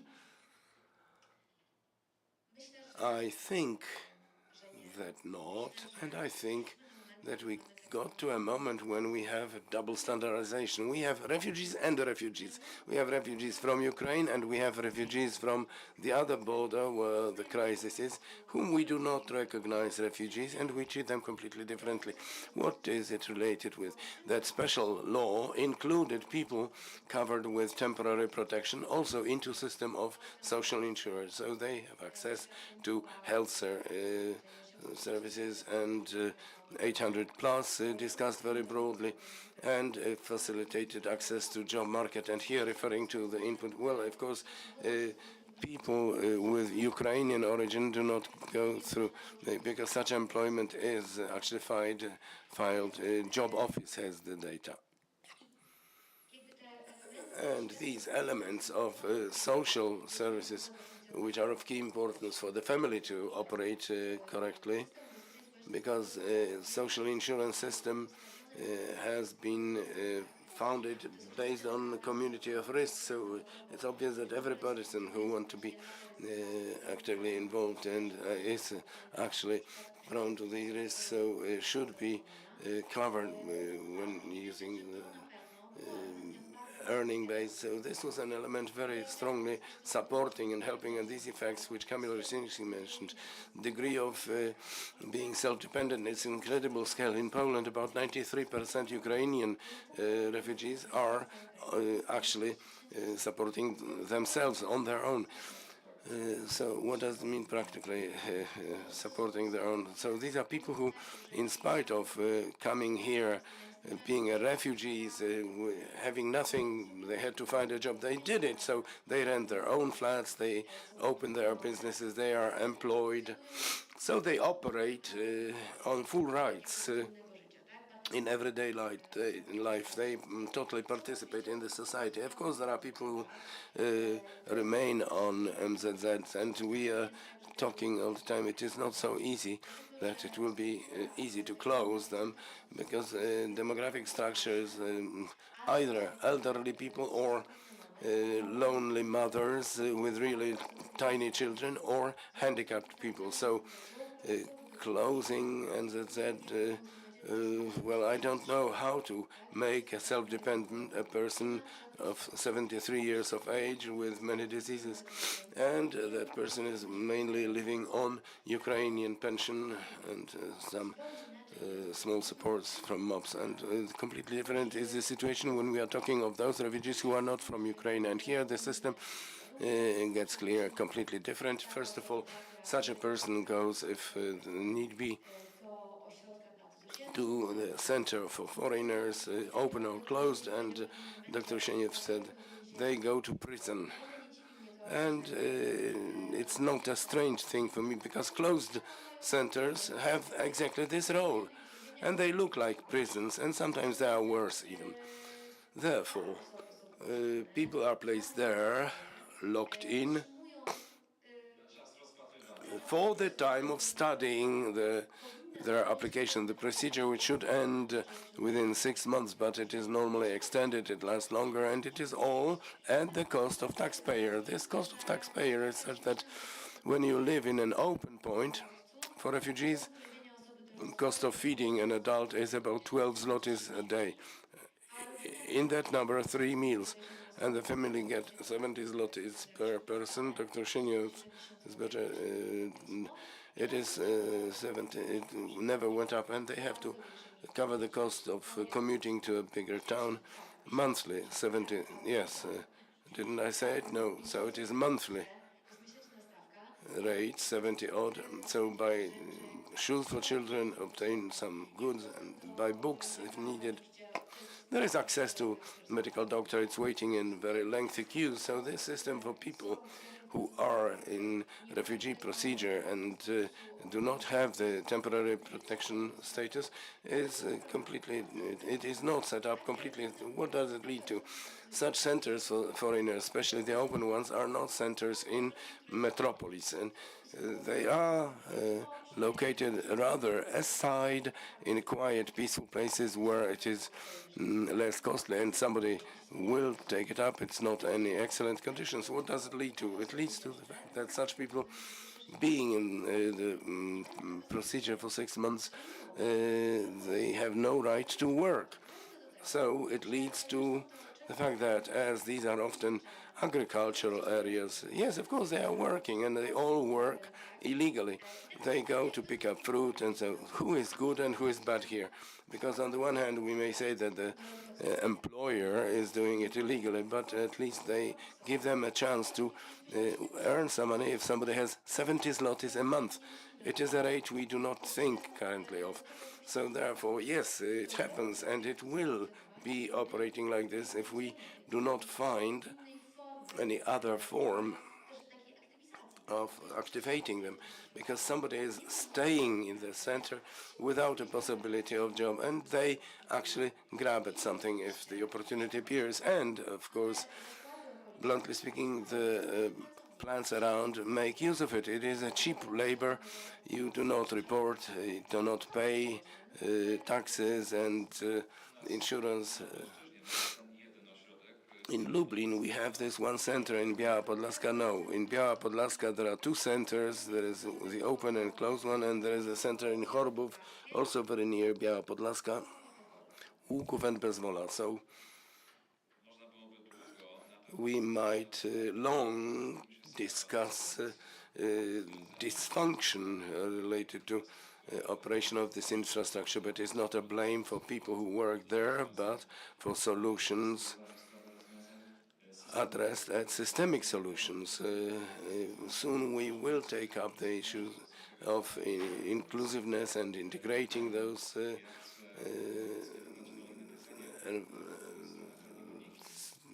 I wanted to address Monika Piątek, our expert in employing foreigners in Polish job market, and somehow repeat this question. What are the greatest challenges related to integration of employees, people in production age, to our specific contexts, also taking into account the experience of the Lublin area? This is the first thing, this challenge, and maybe you, madam, managed already to create some hidden temporarily set of good practices. So that's why they so often use your help.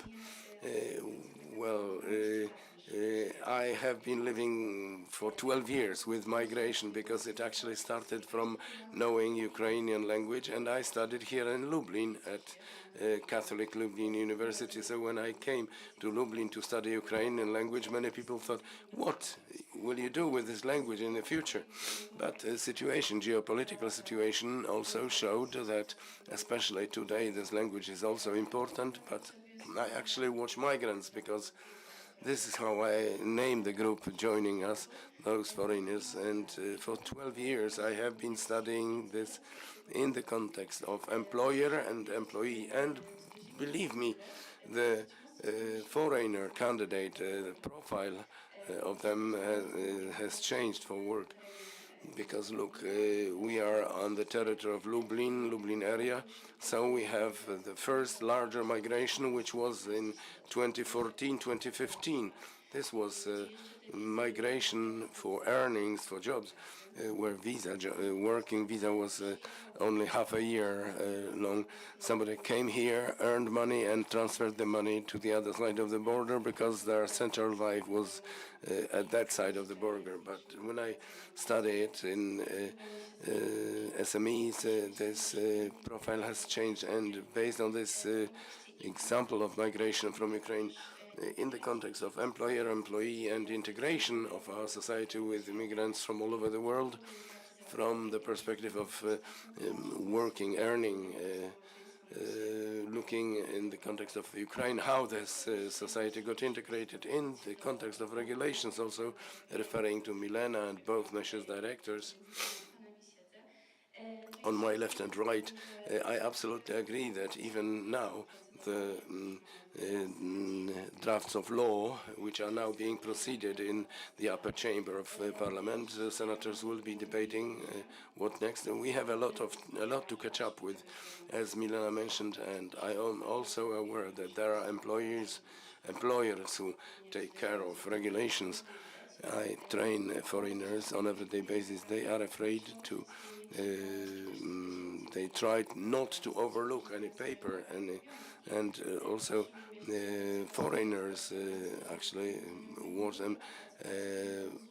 Well, Monica, the employer, actually reported me to National Insurance. So these are their questions, and they are aware. And on the other hand, referring to the experience that what Milena said, we have such employers, and it is heard in our public space as well, that actually they will hire our migrant, the employee, because he benefits from it. The employee will earn money, and then they are not reported about anywhere. So when the question comes how many people we have, we can only base on the data coming from the National Health Insurance. I think this is the internet webpage. I checked there what nationalities we obtain and where from these people are. And employers are opening up for broader and border, well, because last year, well, Colombia, since 2024, it was actually stopped in August last year regarding visa-free movement. So also about our demographics, we heard briefly, so where from and how to obtain those employees, because I still believe in good legal working migration, because we will need those employees. But on the other hand, questions are asked by employers. Monica, a Pole doesn't want to work and a foreigner doesn't want to work, so what are we to do? And please believe me, those who legally employ that employee, they still talk very little about how fine things they do are done in organizations. So I do encourage employers to use their web pages and social media to communicate how good values may result from this migration for work. So working at workshops with the employers, we realized that proceedings go on. Yesterday, a lady got an approval after 3 years waiting. Well, Warsaw, about 1.5 years. I'm active in Warsaw on an everyday basis, so I think that still a lot of work from the perspective of the market and foreigners is in the hands of our administration. It is still a burden, so paperwork again. But referring to what you mentioned about employers, I have a subject at the university, human resources management. I teach students what it is like and what it should look like. And I explain one thing, employers use employer branding as a term. So how they will look for their candidate, but also how to maintain their staff. And this is a big problem of our employers. I had a discussion with them regarding the change of law, that it must only be based on job regulations and so on. I highlighted that it is a big mistake that hiring foreigners is outside the code. It results from completely different regulations. The second thing is that in the labor code, a lot is being said. It is weaker, stronger. The code is supportive of employee, because employee, as a weaker one, needs the protection.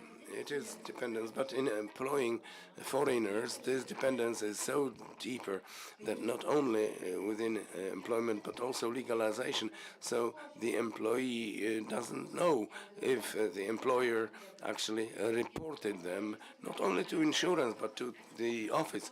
Now it is easier because what ESUS is, we tell everybody, check if your employer registered you in the national insurance, but I tell them, you know why a Pole doesn't want to work with you and a person from Ukraine doesn't want? Because you have very poor pay raise. So nobody wants to work here. So consider how to coordinate this process to be attractive and so that people stay with you. For us, a foreign worker whom we bring to the assembly line, who will be working 17 hours a day because he wants to earn, he is not dreaming of vacation. It is a cheap labor. So this is the problem of optics, that all the time towards Ukraine and other countries, we are considered as the rich brother from the West, dealing the cards and squeezing, but it is totally against the idea of work standards, and it is even getting deeper regarding squeezing out people. I'm not talking only migrants, but also Poles, squeezing out like lemons, only to earn from them as much as possible. And system can be compared to the discussion between Trump and Zelensky in Oval Cabinet.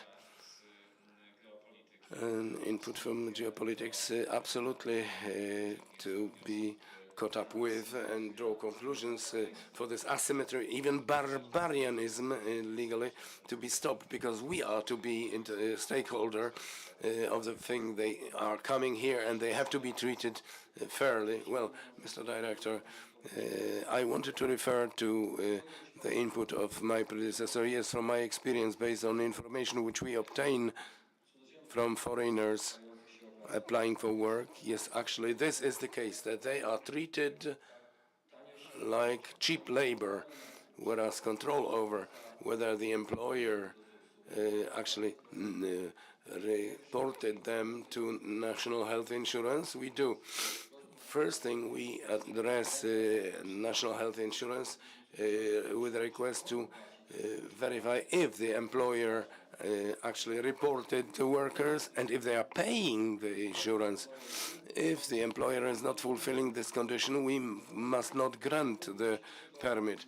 But I would like to return to the outflow of foreigners on permanent stay from Lublin region. Yes, inner migration. They say directly, on the other side of Vistula River, we earn better. So until we become a financially attractive region, we can do nothing. Migrants will be traveling further west. I remember 10, 15 years ago, citizens of Ukraine who were coming here to work were satisfied because actually our rates here and rates at the other side of the border were completely different. But with the years passing and them learning about financial market in Poland, they themselves were saying, no, we go there. Warsaw, Gdańsk, Wrocław. These are attractive areas, and some of them even talked bluntly about going to Germany, especially those who have permanent stay and within Schengen they can move. Taking brutal statistics into account, Lublin region 68 average national income per capita, Mazowsze 210%, Warsaw nearby. You can drive along road number 17 easily, and it is actually a blocking element for our attraction and absorption of migrants into Lublin region. Mr. Director, Mr. Krzysztof Stanowski. Tomorrow we say goodbye to our colleague from the office, a lady who is coming back home to Ukraine, to her hometown, and she doesn't think her life is bad here. No, she was an important part. She was supporting teachers, but she decided to return home. And this is the ordinary right of each of us, that we choose the place to live. Not only because of where they pay better, but also because it's a place we would like to be together with the family, where we have friends, where we feel safe. I would like to mention you important migration to Poland from years ago. The Vietnamese who were coming to Poland from France, because legalization was easier to live in France. But as a target, they were looking for a place to live in Poland. They were coming to Poland. So not only this economic aspect, this aspect of security, and also, once again, yes, we are moving to another town, to a different country. It's quite ordinary. You have to be competitive. Let me quickly add, because I totally agree about remuneration. Yes, we are not talking of migrants only. It's great that we have a choice. We can go to Warsaw, Gdańsk, Berlin, London to work in, but great. But from my perspective and from the perspective of sociologists and studies and discussions with entrepreneurs, employers, but also people who are looking for work, the salary, not always for everybody, is number one.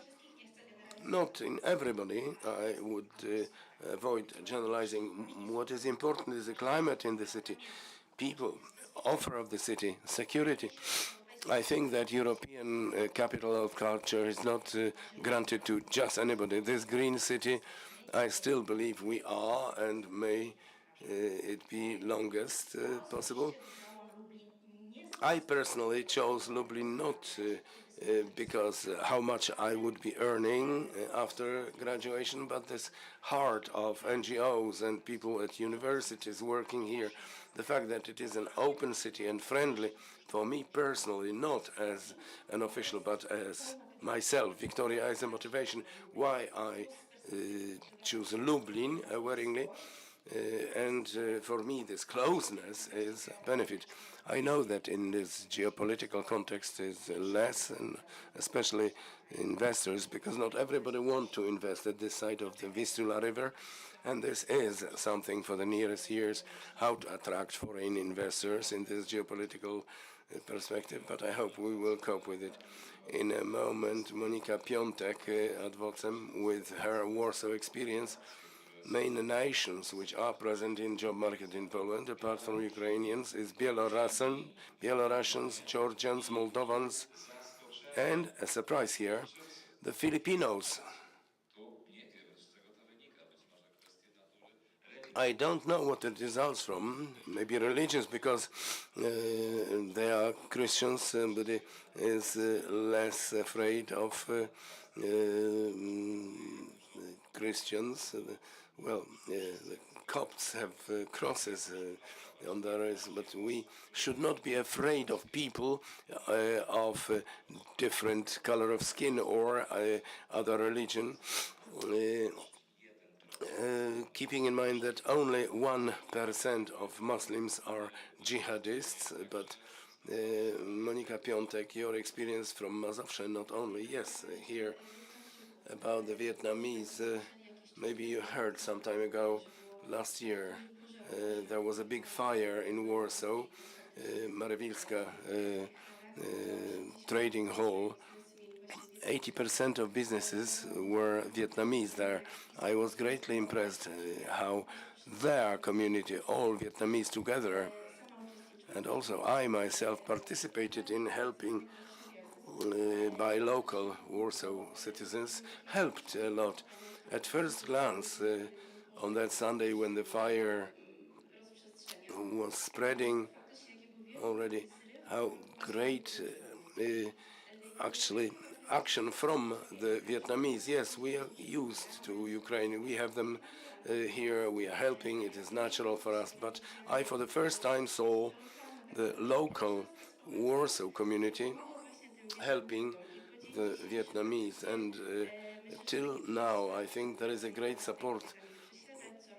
Well, they are debating where to transfer them, and the city is actually supporting them strongly. So ordinary people, but also, if I may briefly, about Victoria, because yesterday I filed a paper about onboarding the foreigners, employees, and remuneration is significant for everybody. We know without it we cannot survive. This is life. But what appears in number one is, first of all, stability of employment, stability of that employer, and of what is happening in the organization. Because please believe, when I watch certain reports about retention of those employees, it is not so that somebody was fired based on Article 52 or didn't come to work or something else happened. But these are, well, studies are carried out focus to see the churn of the foreign employee and stability of employment plus climate at work, and especially in the team we are working in, is extremely important. And what I think will be heard, a bit of wrap-up from my side. On Friday, I had a conversation with a gentleman from Ukraine who spent the recent 4 years working in various warehouses, as you said, sometimes 12, 15 hours a day to earn.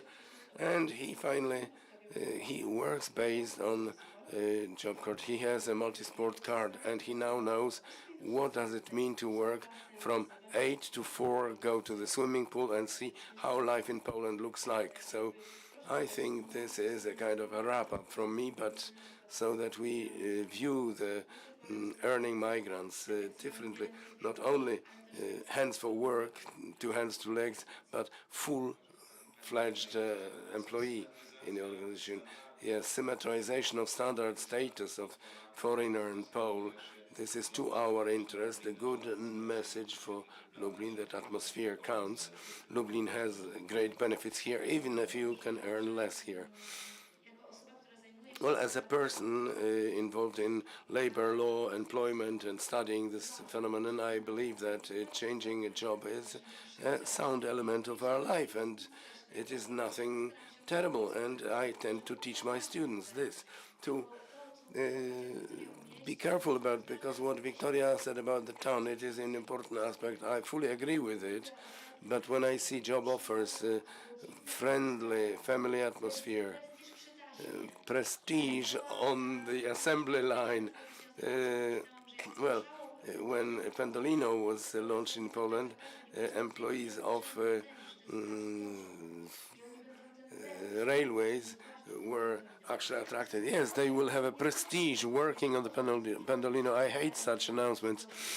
I know what they do it for, but work, but apart from everything, apart from satisfaction, it is remuneration. And of course, key importance is atmosphere, how you are treated at work, if it is a sound working environment, because we spend 8 hours with commuting, 10 hours, so most of our life is spent in work. But if new opportunities appear, if somebody has the need to develop and my employee cannot provide it, so natural step is to say goodbye, I'm going on with my life because I have better opportunities. This is important, and we have learned sound leaving a job and acceptance of an employee leaving when they are an exceptionally good employee, but they are going, well, here we say, yes, they are so demanding, he learned so much here and now he's leaving. So if you cannot afford, yes, improve your financial situation so that you maintain, you keep this employee. Lublin is not attractive. Lublin region, yes, it is sticking out from the whole region because the statistics look better in Lublin, but the fact that people are looking for better conditions for life, I think it is sound good. So the last round, and here I would like to completely change the convention because I will be asking questions addressing individual people without their titles, because I want to ask if we as a society are ready to receive employees who maybe even earn better than we are because they have niche qualifications, and this question will be migrating. Let me start from, not director, from Dariusz, because I'm asking Dariusz, are we ready as a community, as a society, based on professional, personal experience, are we ready for a situation when we know that we have to fill this gap, 1 million in Poland, Lublin, still greater deficit. Are we ready? Is something blocking us? Maybe not quite fully. Maybe it will be worse, but we are not ready. What is your opinion? In my opinion, we are more and more ready. Still, like a dozen up to 10 years back, it would be less acceptable, but now I think that standard of living of Polish citizens went up, and we view differently the remunerations and work by foreigners. But on the other hand, if somebody is highly qualified, why shouldn't they be earning decently as much as their knowledge and work are worth? So I think we are more and more going in this direction to be accepting it. So it is an outcome of Poles getting better off. Let me address Victoria, not Deputy Director. No, Ms. Victoria, your own experience. I like the response more and more. Me being a person of a different nationality than Polish, from my perspective, it is confirmation. Yes, this society is ready. Very often the Eastern Wall is mentioned, so we are a bit later courageous compared to Wrocław or Gdańsk, but we are going in a good direction. So I think yes. So let us stay at this side, my left-hand side. Milena, we are more and more ready, or we are not ready yet. Let me look at Piotr Skrzypczak, my colleague, and to what we do in Homo Faber. And I think yes, but we must always keep in mind the lesson, the homework we must do. That means integration, which we must not leave behind. It must not be just employing people and filling gaps. It must be going on together with wisely carried out integration. We are ready to carry it out, and I think then it will go in a good direction. What I would like to avoid, very much looking at migrant workers, to avoid what the EU is planning, that means talent pool platform, which we call the workers' Tinder. The employer actually looks at the list and says, this one comes, that one not. It is the worst which can happen. We are ready, but the integration is a key element. May I add a very important political narration and also inside the country, because I can see a mood changing in 2021. We office asked employers about offers of work for migrants and refugees, for those who are not talking Polish, but also for highly qualified people. We are talking of various languages, not only English, German, French, and so on. And the response was excellent overnight. Now, looking at the political narration about migrants, very often anti-Ukrainian, it was mentioned in the context of 800 plus and so on, we can see that encouraging employers to give job offer without Polish language is more and more difficult. So openness for integration is very important. So we are creating narrations and we are creating potentially new jobs for people from the outside who want to relate their future. Monica, ready? Maybe perspective of employers, series of meetings. Are we ready or afraid that the employee would cheat them? I think that the opinion of employers are ready, but this integration. But I also think both two sides, awareness of rights and obligations of both employee and employer, then I think the plan will be fulfilled in 100%. Mr. Director, well, we now leave your educational experience. Krzysztof, are we ready? Where I work in my department, between 1/4 and 1/3 are employees who have various experience, they have various passports, they are part of various migrating groups in the first or second generation, and it is something natural, it is something ordinary, and it is very fine. On the other hand, as teacher in Mongolia, for many years, like Milena mentioned, there are those better migrants and those work migrants, the better refugees and those completely bad refugees. And this is the narration, and it is unfortunately effective, and there is still a lot to be done in this area. Once again, in the city office, people talk various languages among each other, and officials, nobody notices it, because depending on what an inhabitant comes and what language you must use, we just talk those languages and nobody sees it. We are now right in time. I'm looking at the clock and I don't want to extend this part. I'm sure discussions will go on in the foyer and during the coffee break, and you can confront it with what has been heard here. For sure, a lot of enthusiasm. The society is maturing, and there is awareness. Prosperity cannot be built without attracting people from the outside who will get naturalized with the time passing. And it is a must for us to be partners here to create together economic growth in the uneasy time when what is constant is instability. This is a resource of Lublin which gives a stability feeling. Even if the remunerations are lower, I feel good here. I found my home here. Thank you for this discussion. Not easy because there are lots of systemic limitations. We are growing up to solving this problem in a strategic way, but a single document will not solve it. Thank you for your kind attention and see you later. Dziękujemy jeszcze raz prelegentom, moderatorom. Once again, thanks to Mr. Speaker, to moderator. Please enjoy the coffee break and be back here at 12 o'clock.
Halo, halo? O, właśnie. Dobrze. Good, ladies and gentlemen, now we are moving on to the first afternoon session now, which we titled Lublin through the eyes of migrants, history and experience. Three participants, Ms. Teddy Mudotti from Zimbabwe, Ms. Kristina Janauskaite from Belarus, and Mr. Taras Kuzma from Ukraine. And I understand that it will be a discussion or a tale of your experience from the migrant's perspective. So, handing over the floor to you, I think we start from Teddy. Yes. Good afternoon.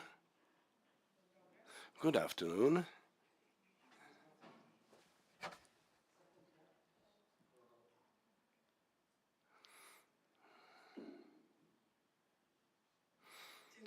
Good afternoon.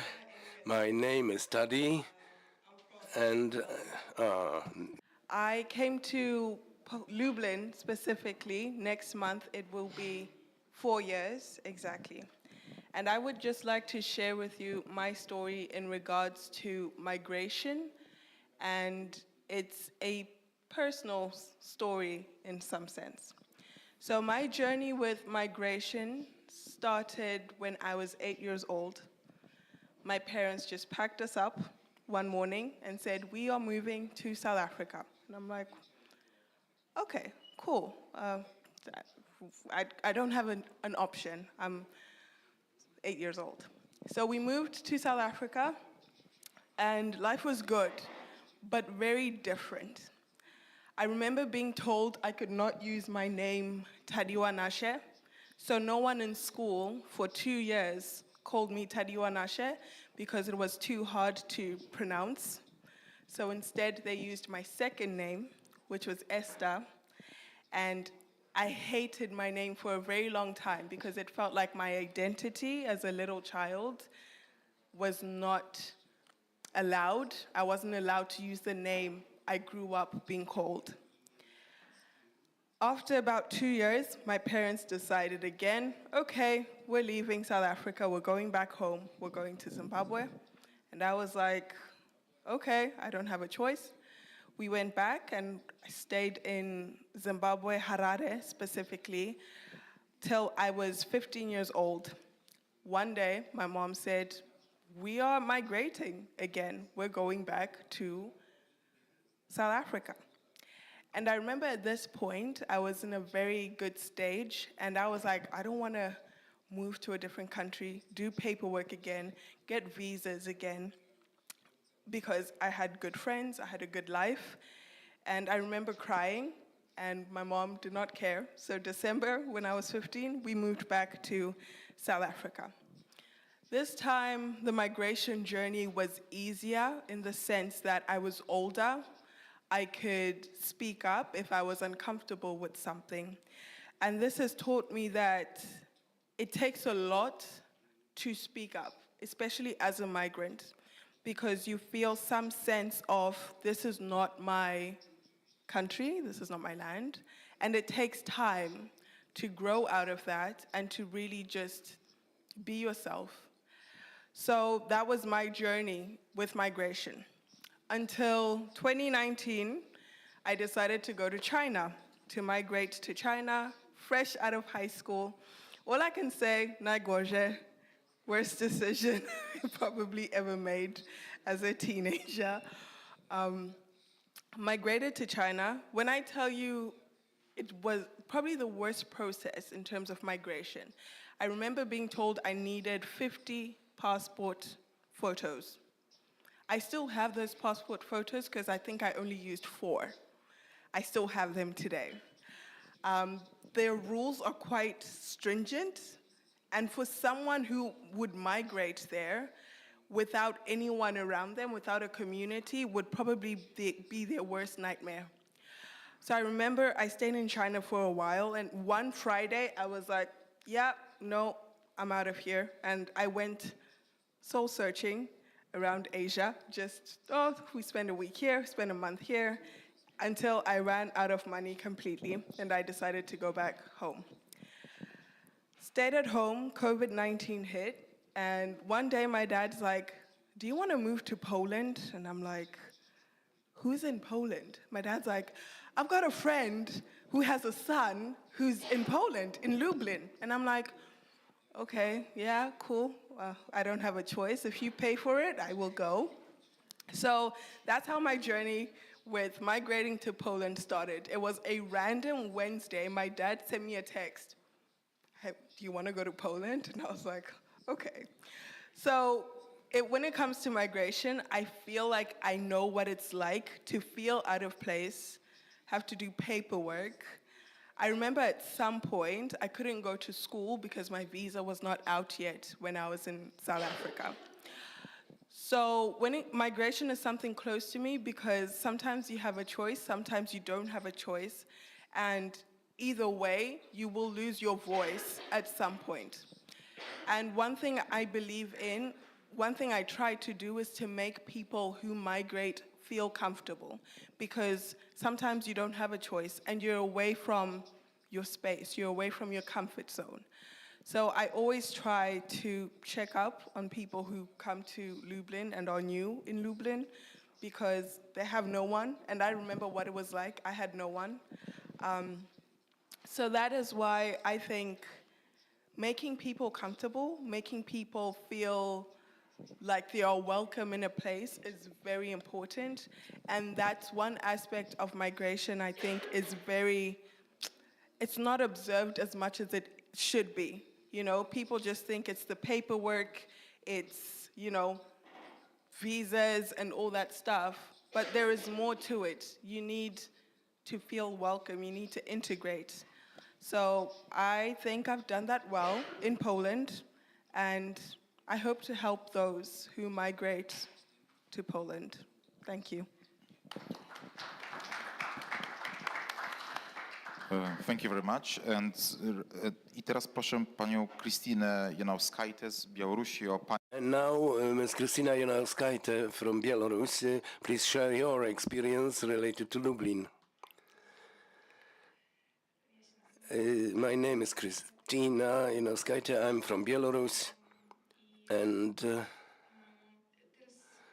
now I'm working in Homo Faber in Baobab in Space for Meetings and Integration, but also I am a co-founder of Belarusian organization, foundation, Belarusian Culture Center named Doświet. And this organization was established in order to create space for Belarusian creators, actors, directors from Belarus who want to implement their projects, and they do not have this possibility in Belarus, but also the goal is to strengthen and to build and strengthen Belarusian community in Lublin. And I guess in this piece I would like to share my experience regarding what is behind these words, building, strengthening community, because for me it looked so that when I came 6 years ago, before the protests, that means in quite a peaceful, well-planned mode, and mainly I was interested in integration into Polish community, learning the language, and also for this purpose, for the first time I came to Homo Faber to be learning the language, to be visiting the integration events, but later when protests began in Belarus,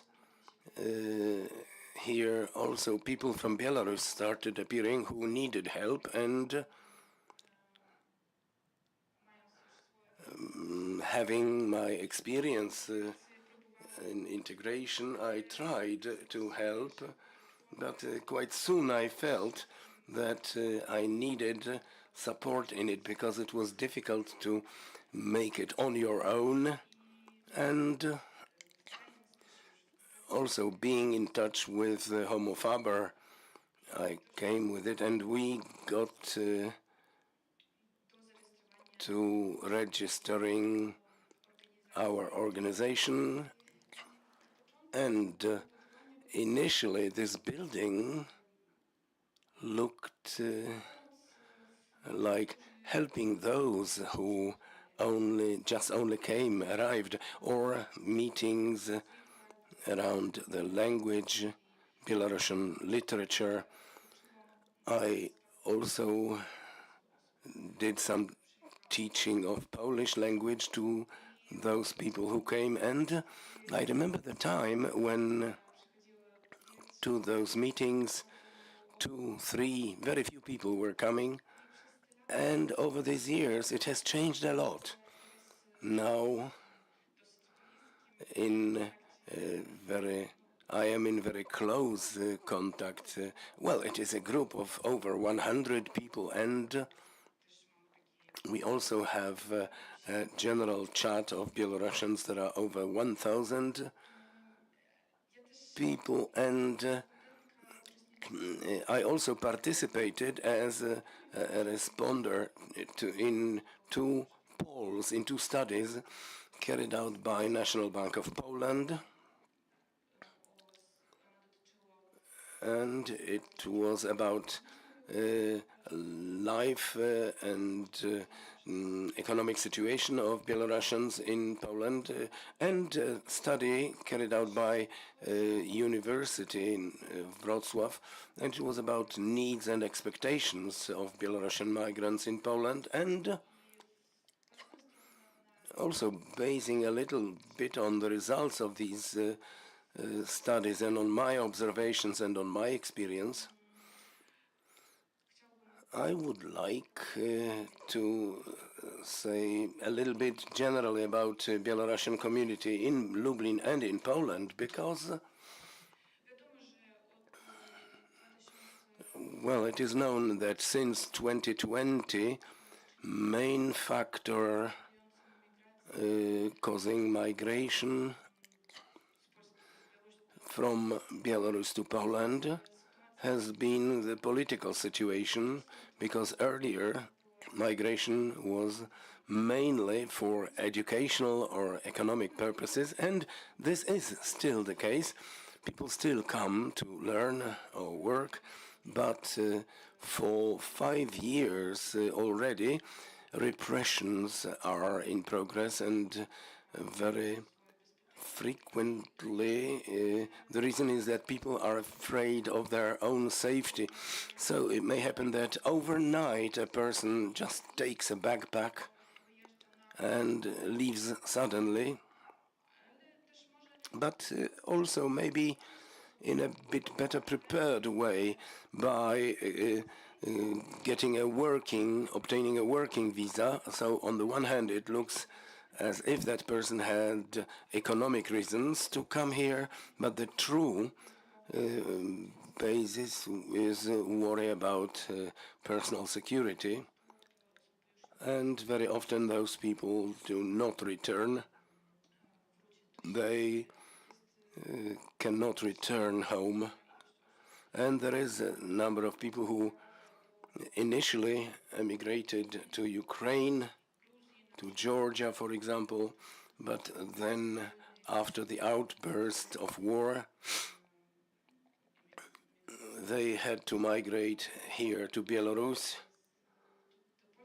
to Poland, and about problems which they are dealing with. Well, on the one hand, they are similar.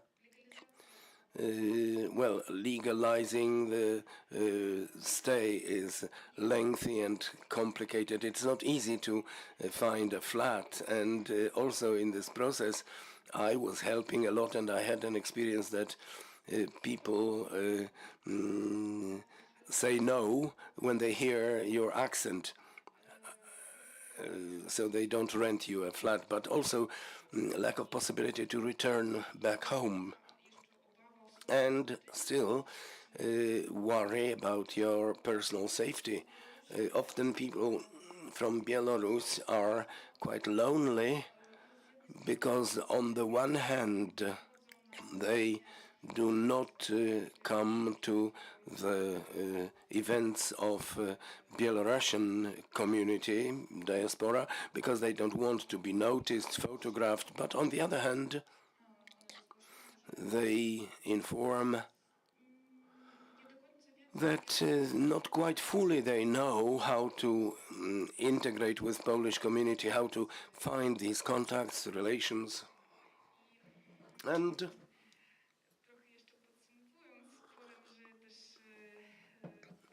wrapping up a little bit, let me tell you an interesting point in the study was that to question about expectations, often they have almost no expectations because living in a regime country, now it is most important to live in peace, in safety, and with the rest we will manage.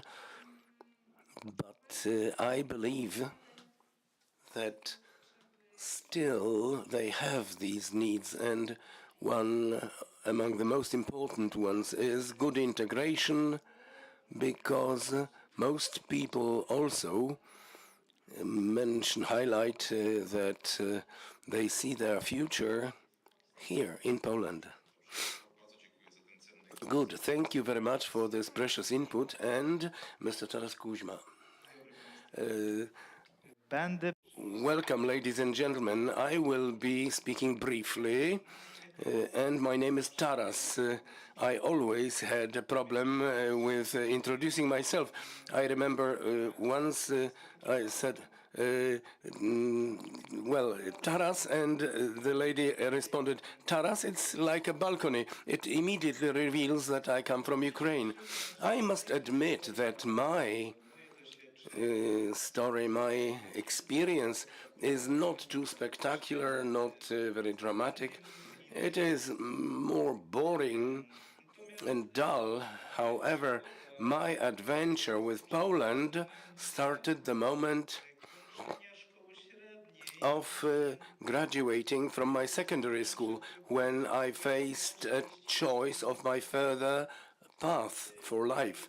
And then my parents insisted on me to go to Poland, to get settled in Poland, to take up studies in Poland, because, well, actually in Ukraine there was a common belief that this European education, that means education in Poland, is at much higher a level. So up front, they actually were insisted on me to go to Poland. Initially, I was against this idea, but it was not possible to actually object to parents' decision. So I came to Poland. I started my studies, and I was enchanted by the way of treatment I experienced. Never ever before in life anybody addressed me as sir. For me, it was an experience which also helped me find myself. My results in my studies went up significantly. I was studying English philology. I remember that time, and I liked it very much. The fact that every lecturer appreciated your efforts, this was highly precious for me. And later, after graduation, I started my adventure with Lublin. I came to Lublin here. I started studying at UMCS, at politology and journalism department, international relations, but in English. And why in English? Because I knew that then I would meet many more people from various countries. And this was the case. I remember I was talking to one colleague, and we were talking, and I asked, "Hey, and where are you from?" "From Brazil." "What? Where from?" For me, it was shocking. I liked to get to know people from other countries who have their history, and you hear their stories, their tales. For me, it was a very good experience. And my story had an average continuation until the war began.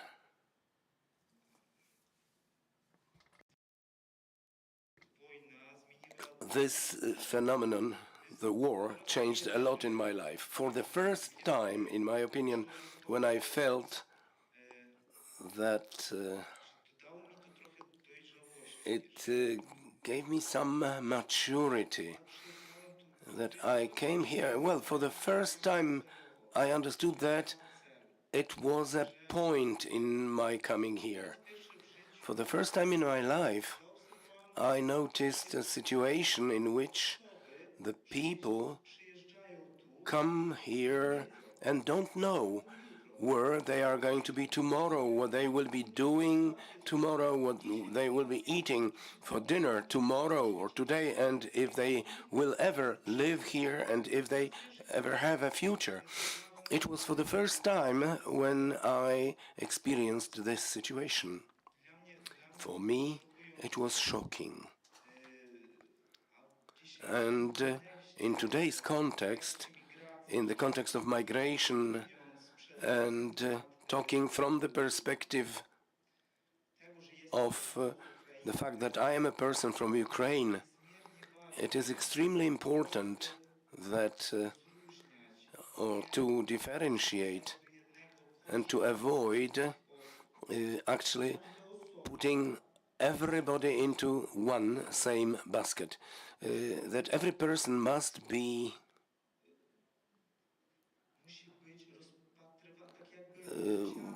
perceived as an individual, having individual needs, that they are a human being, and only after that they are a refugee. I noticed a situation when every person from Ukraine, and I also experienced it, that every person from Ukraine is a refugee. It's not so. No, not every person from Ukraine is a refugee. Every person from Ukraine is first a person and has negative rights, which are also recorded in the Human Rights Declaration.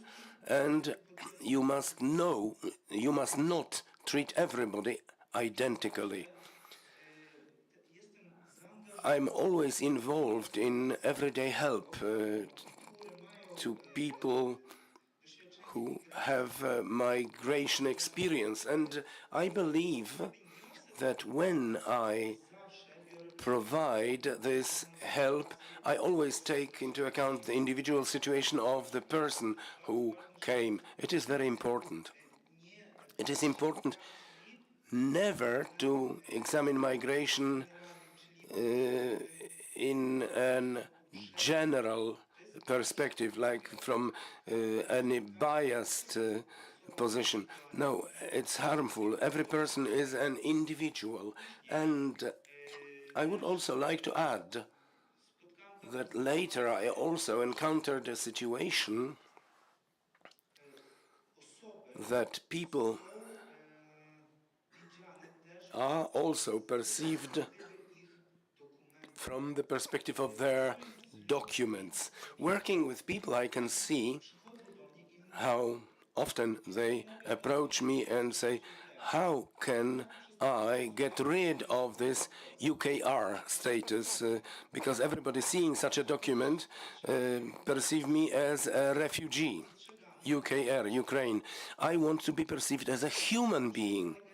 How can I legalize my stay here and how I can get this status, UKR? And this happens at a regular level. I always encounter situations in which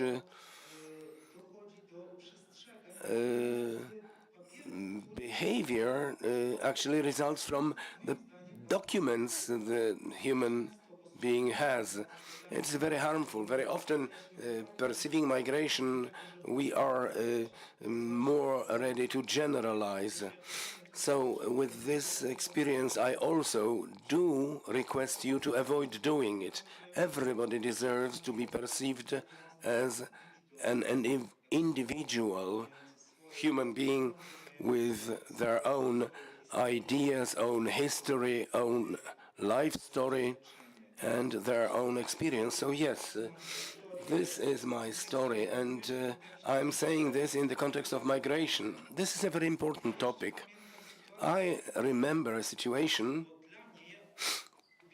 because for me, I love talking to people who come from various countries, who have their own stories, who represent various cultures, and I can see that to a great extent, these are very kind, nice people, very nice people, and it is very interesting to listen to them.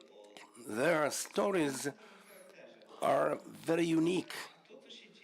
But what is happening now, and especially looking at the political situation, that people coming from Ukraine are often also an element of public debate, and I can see that it is also very harmful. I remember a gentleman coming up to me and saying, I read a message that in Lublin there will be a civic patrol. I think you know what it is. And I'm afraid to let my children out. May I let my children out? And you know what I did? I just stayed quiet. I didn't know what to answer. And why? Because this topic is abused in a very bad way. And also, as a representative of a Ukrainian community, migrant community, I always had a problem with this. I always had a problem that first they see me as a migrant earlier looking for education, now an economic migrant, and in the second line as Ukrainian, and only as third, a human being, as Taras. Please perceive everybody in the third line as Taras. Let number one be who the human being is. That means that individual. So it was, thank you. Thank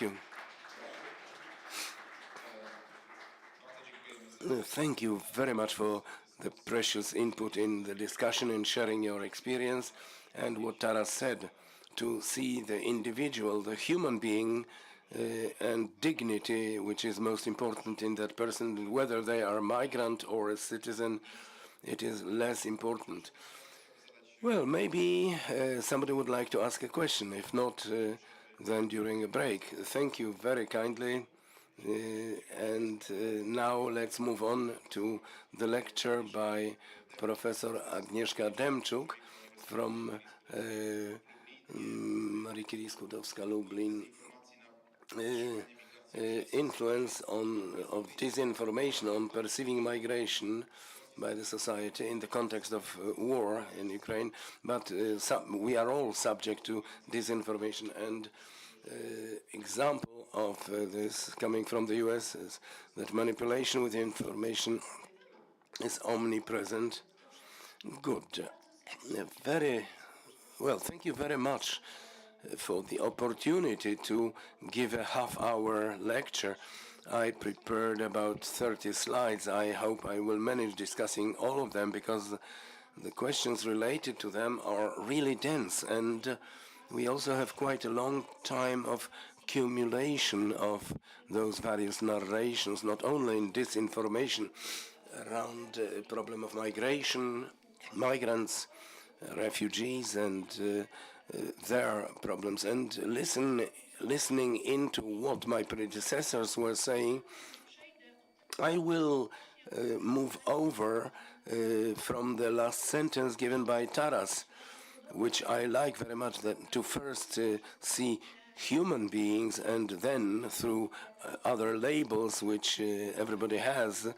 And what mainly Russia is trying to make, because it will be a lot about Russia, but also Belarus as a middleman proxy, highly consequent, regular, very often aggressively talking into us, not only Poland, but also into all Europeans, that some people are migrants, they are illegal migrants. It is stigmatizing and of Russian origin too, but it is spread very widely in infosphere. And in spite of great work of fact-checkers and NGOs, that we are not dealing with an illegal migrant because there are no illegal individuals, I hope that everybody, so strongly many opinion leaders, media, fact-checkers are using this unauthorized stigmatizing label. It has to be a label, illegal. Secondly, before I start switching over the slides, we have this title here of the conference, Challenges and Prospects. And from my perspective, the greatest challenge is the information type challenge, because information, freedom of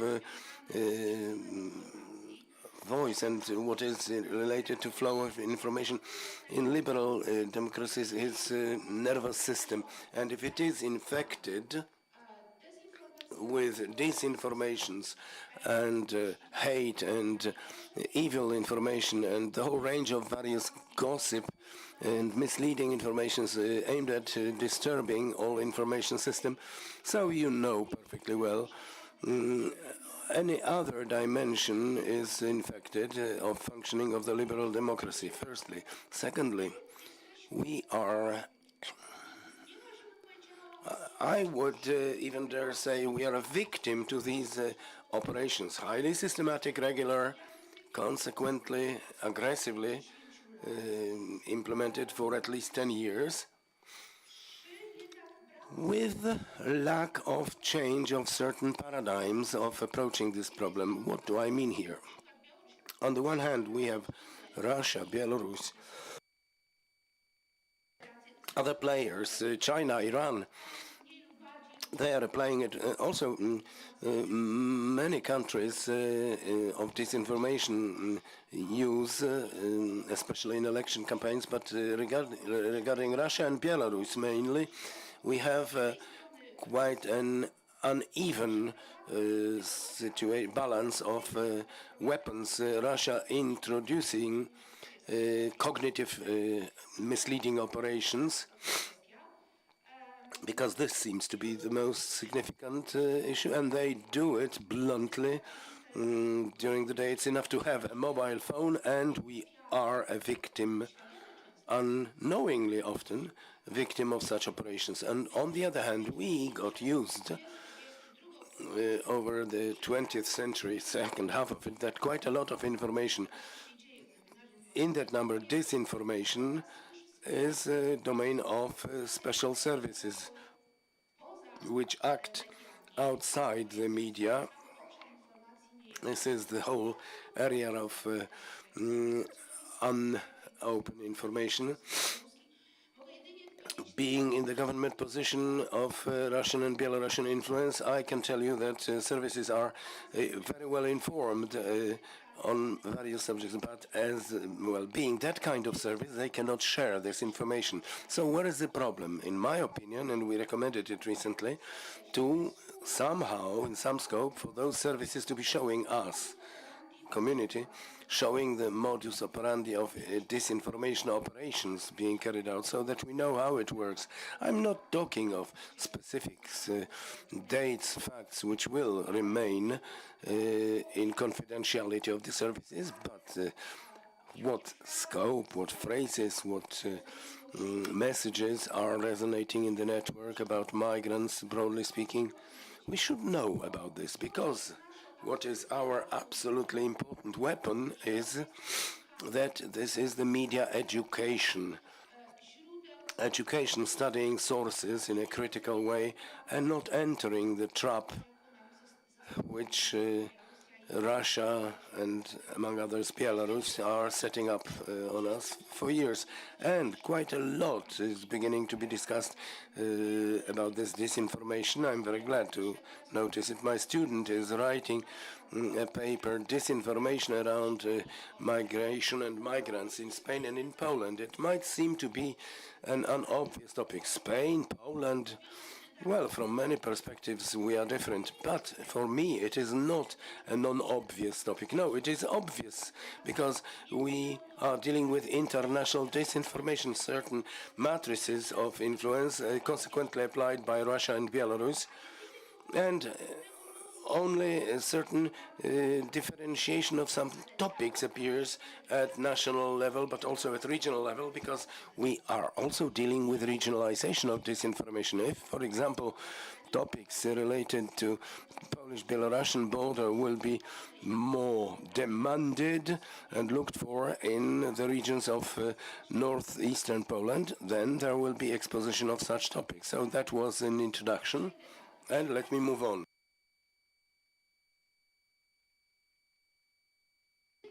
This is only signaling, you know it perfectly well. I will avoid discussing it because it is outside my information, but for sure, routes and locations from which migrants, broadly speaking, are trying to get from refugees in that number. A number of refugees from Ukraine in individual countries as at January last year, big figures, you know it well. But let me move on.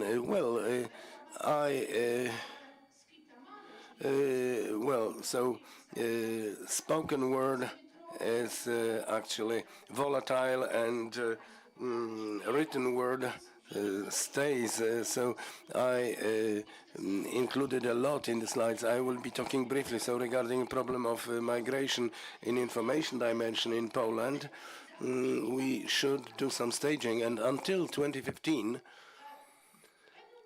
well, of course, simplifying, but the presence of migration was rather limited to being subject to regulations. So amassing influence did not exist. This has changed after 2015. Well, we had parliamentary elections, so it was election fuel. And this was subject to many discussions, often hard political disputes, and according to CBOS, 80% of posts about refugees, refugees and migrants were confused. This was also falsifying, well, I think in some people's utterances intentionally done, had a negative influence. Next period, after 2021, crisis on Polish-Belarusian border. It is also in the report of our commission that at that time we are practically dealing with a cognitive operation carried out from the outside. Why from the outside? Because with closing information space by decision of the authorities and information blockade about what was going on the border, this generated information gap, and we, as Poles, practically were attracting quite a lot of topics, information from propaganda bubble of Russia and Belarus, and we were using these materials. It is unthinkable, and it must have not been done this way, because space does not like vacuum in 21st century. If we do not have access to verified true information, we will be searching for the non-verified untrue information. And there was quite a lot of information coming from the border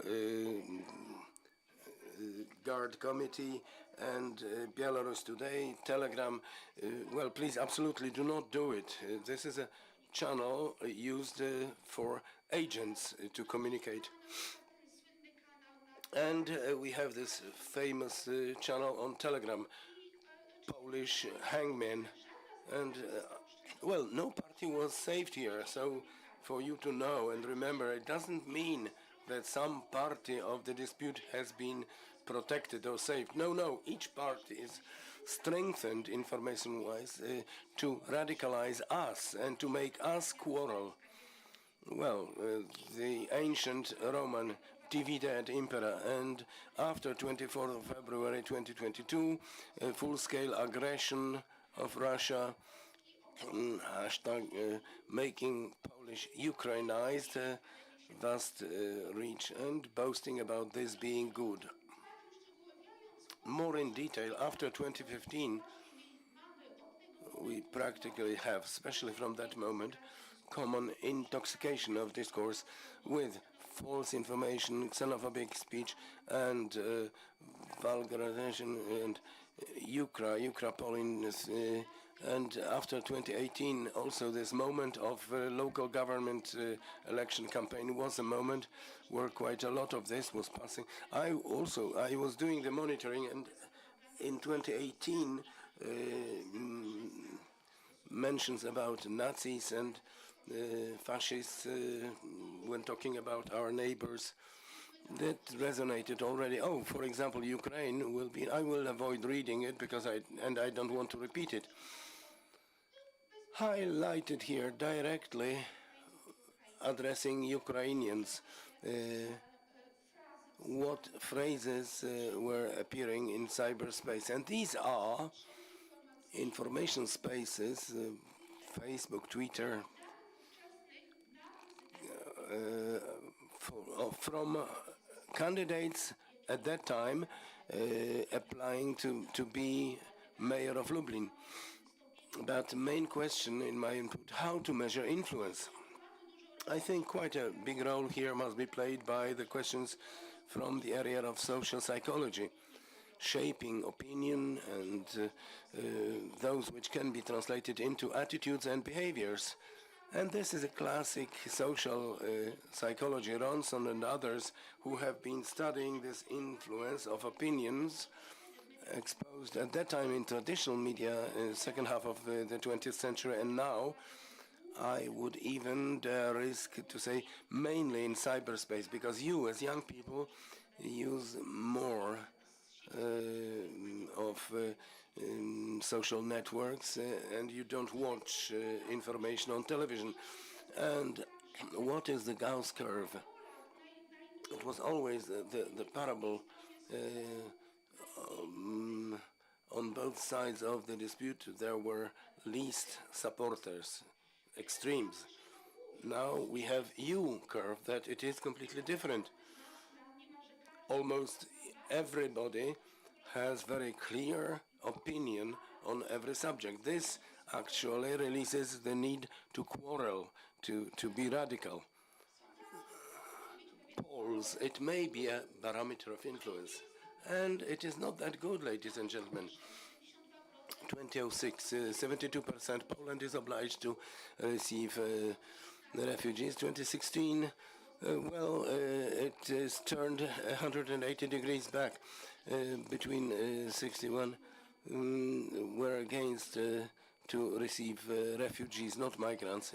2022, close to 60%. We must take in everybody fleeing from war. And already we have December 2024, ARC market and opinion. 25 see it positive, when 30 have negative. So it is no stability. Well, first here, this is interesting, a chart from CBOS from July last year over the period of 2025, but we are most interested in March 2022. And please note, in red, clearly not. If Poland should be receiving refugees, it is going up at the cost of drop in those who say yes, absolutely yes, or rather yes, rather no. quite a big, rather, yes. And you know, those people who are most attractive for propaganda experts and manipulators are not those who have clear opinions, but those who are neutral and who are swinging. I don't have the opinion. They are the right bite. But let me go back. CBOS 2024. Well, there is some swing of the percentage of those who support receiving them. We have 2024 August. Most polls are against receiving migrants from behind Polish-Belarusian border applying for asylum in Poland. If you look at the drawing since 2021 till 24, out of clear no, it went up to almost 50%. CBO's 2025, well, negative attitude is declared towards Russians. Because of this poll, Russia know that open lie will not be affecting on us, so it must be more, well, beating the bushes. Belarusians, 48%. Roma people, 43%. So, you know, these polls are not optimistic. Let's go on. There was also in former presentations, I think Director Stanowski was talking of perceiving migrants, refugees of various kinds, differently depending on those additional factors, features they had. Well, color of the skin, nationality, origin, yes, this results from the studies. Unfortunately, it's the case, but Russia knows that this actually can adhere to us and they can influence through this. So they do. There are campaigns where they are differentiating, sending certain false information in order to still more strongly multiply this varied approach. Well, regarding disinformation, it's neither good. 91% Poles agreed, accepted at least one of the false informations. At Samorząd.gov, there was a poll carried out. 79% Poles declared that they faced disinformation. What I told you, dominating sources of information, almost 60% internet information portals, social networks, 50%. These are the channels, all social networks. Exactly, there especially the disinformation is doing very well. You know, AI, algorithmization, botting, trolling, all this you know. These are professionalized paid services aimed at being a starting package for influencing in other information areas based on diffusion. And reasons are that we are dealing with securitization of disinformation, of course, yes. And here we have, well, that lies spread faster. They have better capacity to infect black market infrastructure of social networks in the Google. If you write, I will buy fake account, I'll sell fake account, all the services are doing well. Mechanisms of psychological influence, effect of constant influence. Even if information has already been verified, our brain works so that still we believe in what we had heard or what confirms our stereotypes and our bias. Emotional infection, this is also this factor which is very important in psychology. Studies were carried out telling us that this emotional infection happens not only face-to-face in the offline world, but online too, through ordinary exposition of a post in the social network. If it is emotional, and in network, majority of things are very emotional, because this is the point, to have this emotion. Most often, hatred, fear, sense of danger, because these are emotions which spread fastest. disinformation conglomerate. We are dealing with the whole conglomerate of disinformation. We have computation propaganda by calculation, so using big data, large databases to influence through those. Let me move on to this conglomerate. Client, they vary, but let's focus on Russian Federation and Belarus, agents of influence. Almost everybody can, influencers, celebrities, media staff, various famous troll factories, and then transition and leading topic is introduced, and around it the whole infrastructure is built. Let's put it on. Fake news is false news and deep on, and resonating boxes. And we are dealing not only with disinformation as such, but we also are dealing with false information and evil information, because the whole ecosystem of information has been disturbed. Good. Now, what is also important is that we have a completely different, modified socio-political context in the recent over 10 years, threat of the hybrid, and then after 22. As I have 5 minutes left, I'll try to squeeze it shorter. Russian matrices of influence. I bolded Ukrainian because it is dominating out of over 18,000 cases versus disinfo. The team has been active for 10 years. To over 18,000, over 10,000 is Ukraine alone. The leading, dominating topic. Also other points were Semitic, geopolitical, and plot. All that is thrown in there. And this trend of arming information, I call it information mass distraction weapons. Mobile phones, it looks completely different than in second half of the 20th century.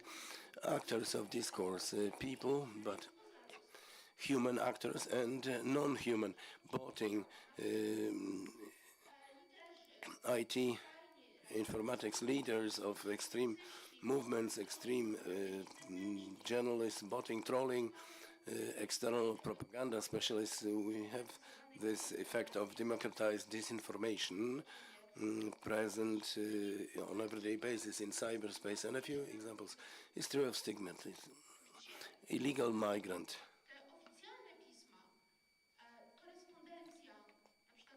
Where the official letters in EU, EU is not saying illegal migrant, no, irregular migrant. So origin of this illegal migrant also comes from a Russian source. I found it in 2016 already, using this stigmatizing element. And then effect of loudspeaker, emotional infection, it is spread further on. We also have various phrases, Googled, migrant, refugee, Belarusian border, and here a number of mentions which have been verified by this Juventus Disinfo team in the context of influence of Kremlin and pro-Kremlin propaganda. Well, evil information, example, plot theories, false information, and from various NGO reports which for 2-3 years have been carrying out very interesting monitorings, and the number of reaches, number of generated mentions, it is, thousands, hundreds of thousands, millions cases. And we have threatening never more Ukrainization, over 11,000 mentions. At that time it was 2022 in Polish internet, over 390,000 Ukrainian inputs and reach 547 million readings, openings, but it's a mass situation. Is only disinformation dangerous? Who is controlling the brain of citizens? He controls Sun Tzu, ancient Chinese general. The whole art of war is based on cheat. We have a problem not only related to influence of disinformation or disinformation operation, but bluntly with cognitive war we are dealing. It's a new term, not a new story. Introducing Nazism, fascism and communism was also going on through implementing cognitive operation with accompanying terror. And now in Poland this terror does not exist, the physical terror. It's enough to take a mobile phone. This is fighting for ruling the souls and brains about us. What is the goal is changing this, not only what people think, but how they think and how they act. Let's go on. And for this purpose, modern marketing is used and awareness of psychology. Propagandists, when I look at the result of work, I think that practically propagandists are psychologists by education. They know how to hate and in which strings they should. And, Overton manipulation techniques and Overton window, it is shifting the frames. Trump introduces a great lie. Everybody are shocked, but this makes this problem exist in the debate. And then there are smaller, softer versions of what he said up front, but this is somewhere present in the debate. And agents of influence are now agents of chaos, spreading chaos and information noise. Russian disinformation or propaganda practically applies a parasitic method. If somebody is for receiving refugees, migrants on Polish-Belarusian border, then we will be exposing the content so that we still more strengthen this approach. And at the other side of the coin, those who are not, who are against, also various information is sent to them to strengthen their approach, because we have to quarrel. Disinformation tactics, exploitation of almost every topic which has a conflict-generating potential, because this is the core. And then divide et impera, actually supporting every part, every side of the dispute to make the dispute last and be never-ending. Practically ending, the point is also to firstly introduce us into uncertainty, lack of value, chaos. Who is right? So how should I think? What should I think? Being lost, and also showing that we as Europe, West, do not have values. We are spoiled. We are collapsing. And often the phrase about the West collapsing soon appears very often in Russian operations. And finally, I know I cut a little bit from lunch break, but two brief videos. One is 1 minute 80 seconds, 1 minute 30. One will not be optimistic, the other optimistic, so that it is in our hands. There is the positive weapon that if we are not looking for good information, looking critically at what is being written, and we are not copying further on the information, then we, as the information vaccine, we will be able to get resistant. But here, unfortunately, both Europe and Poland, the EU, actually overslept a lot. We have very big shortages, time-wise, regarding what Russia is doing, information.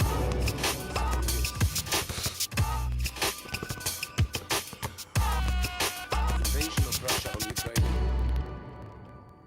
А конечные цели мной обозначены.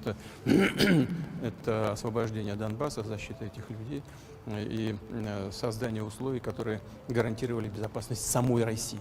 Все идет по плану.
Жители Владимирской области завели уголовное дело за отказ от доноса. В России снова пытаются что-то запретить. На этот раз криптовалюту. Посмотрите внимательно на мое лицо. Так выглядит человек, за которым следит Федеральная служба безопасности. 11 этаж. Двери открываются.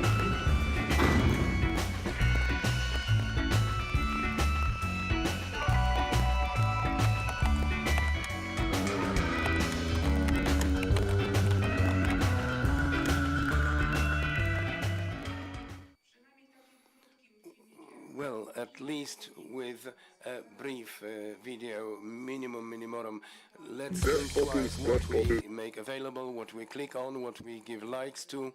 This is very important, a package, a starting package, especially if this is information fitting in very well into our opinion, our bias, our stereotype, then think twice all the more. Thank you very much for your kind attention.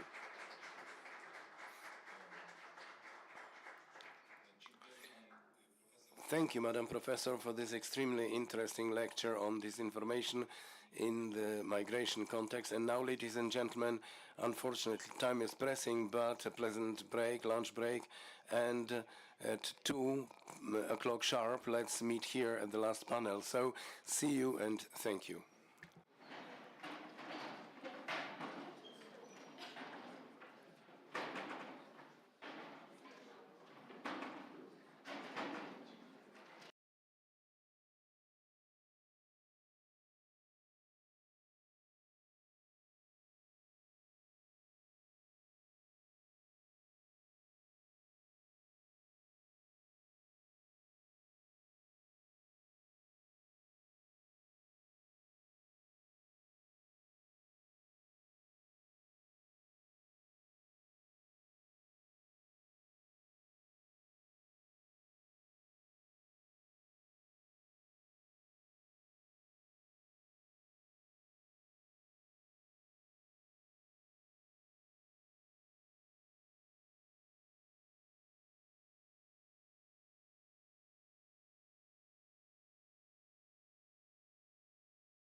Mikrofony są włączone.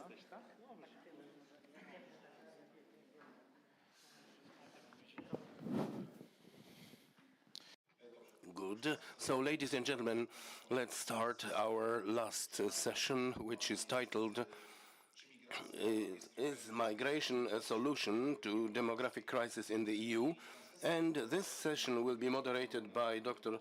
Karolina Podgórska, Chair of Sociology, Social Changes and Center of Migration Analysis, MIGLAB, at Sociology Institute of UMCS University, and Polish Academy of Science, Committee of Studies on Migrations, and Dr. Andrzej Kateryńczuk, Chair of Studies on Culture and Communication, Institute of Sociology, UMCS University, and Dr. Andrzej Szabaciuk, Institute of Science on Politics and Administration, Cool University, and analyst in Institute of Central Europe, and Dr. Grzegorz Tutak, Assistant Professor, Chair of Theory, Politics, Eastern Studies, and Science on Politics and Administration, and Piotr Skrzypczak, mediator, co-founder of Homo Faber.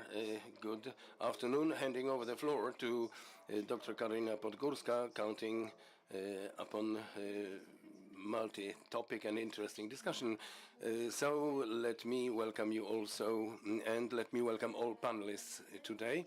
Before we move on to responding the question, which is maybe a simple question included in the topic of this debate, to actually satisfy scientific requirements, we have to recognize what we are talking about. So let us make a brief introduction first, and I would like all participants to have a say on this topic. But before I ask the initial question, I would like to recall a few facts, some information or data practically regarding demographic situation in the EU, because it has to be subject of our studies in the context of migration processes. I was checking data at Eurostat, so in the EU Statistical Office, gathering data from individual member states, and I came across a report in which data from the recent 20 years have been presented, all from decade 2021 and 2023, and most interesting data, demographic descriptions are included there, based on which we could describe the demographic situation in the EU. So, as an introduction, over the recent 20 years, since 23 till 23, total population of the EU went up by 4%. In this period, 18 EU countries had growth and 9 drop. The greatest absolute increase in real figures, not percentage-wise, were noted in Spain, whereas the greatest drops were noted in Romania, Poland, and Bulgaria. In Poland, over the 20-year period, is about 1.5 million people. Another factor which describes the demographic issues is aging of the society, being discussed widely, and Eurostat specifies that over the recent 20 years, share of people aged 80 plus went up from 3.7 up to 6%, but also at the same time, share of people at the age of 65 plus went up, so the age we consider seniors, from 6 to 21.5, so by over 5 percentage points. Mediana of age went up, and in 2023, mediana is a figure telling us that half population is below and half above this figure. So age mediana in 2023 among European countries, I'm talking of common calculations for all those countries, not individual countries. So, well, there were extensions on the way, so the data was actually collected in 2023. The mediana was 39 years, and in 2023 it is 44.5. So half the population of the EU is below 44.5 and half above. And other indicators, it's a factor of natural increased growth. So number of life born by death, and this factor in 2012 became negative, lasted like this for a moment, until 2016 it was lower and lower. Now it is minus 2.9. In 2022 it was 2.9, and that is until the report reached. And the greatest negative figures of natural growth in 2022 being Bulgaria, Latvia, and Lithuania, and the highest positive, Bulgaria, Ireland, and Luxembourg. And according to data December 2022, national growth was minus 5.9, so we are very deep. Regarding a factor of childbirth, so number of life born per one woman in a 20-year period between 2002 till 2022 oscillated between 1.43 till 1.57, and highest was in France, then in Romania and Bulgaria, and lowest factors were in Malta, Spain and Italy, but no EU states exceeded the threshold of simple replacement, generation replacement factor 2.1.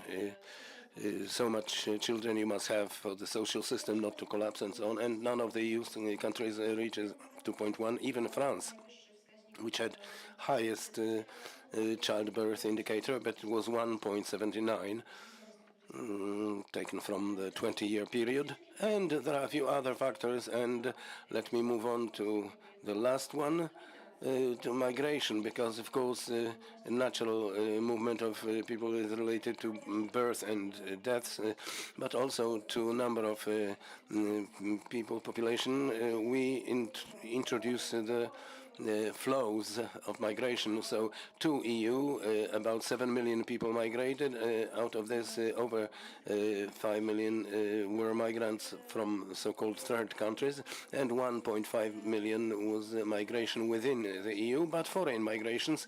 That means it was moving from one EU country to another, but without crossing the external Schengen border.